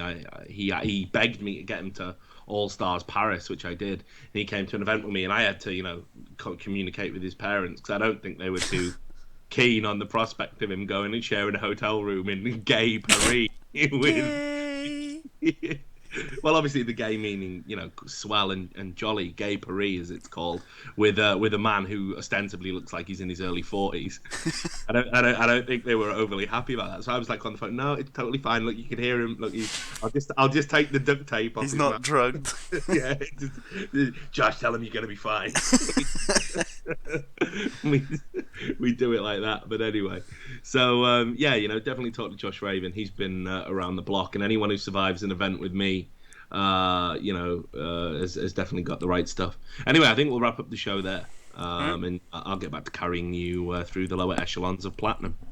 Yeah, come on, let's see what that hand can do. Reminds me of, you see a scary movie, he's like, take my strong arm. That's you as support in my lane. I'm going in. Take my strong arm. If honestly, I feel like streaming our games together so people can see how bad do you it. Anyway. Watch you get ruined. No, the problem is, day when we're playing, we'd get arrested. So anyway, guys, thanks to everyone for watching. Thanks to all the callers. It's been an interesting show. If you're watching this on VOD, we're going to go back to our regular time. So we'll be back on Tuesdays, not Thursdays. I had a birthday meal to attend. But yeah, it was a great show. So thanks to everybody. We'll be back next week on Tuesday. Trash Talk. You know where to find it. You know where to find me. Thanks for all the support. And we'll catch you next time. Wait, Fedora. The lady.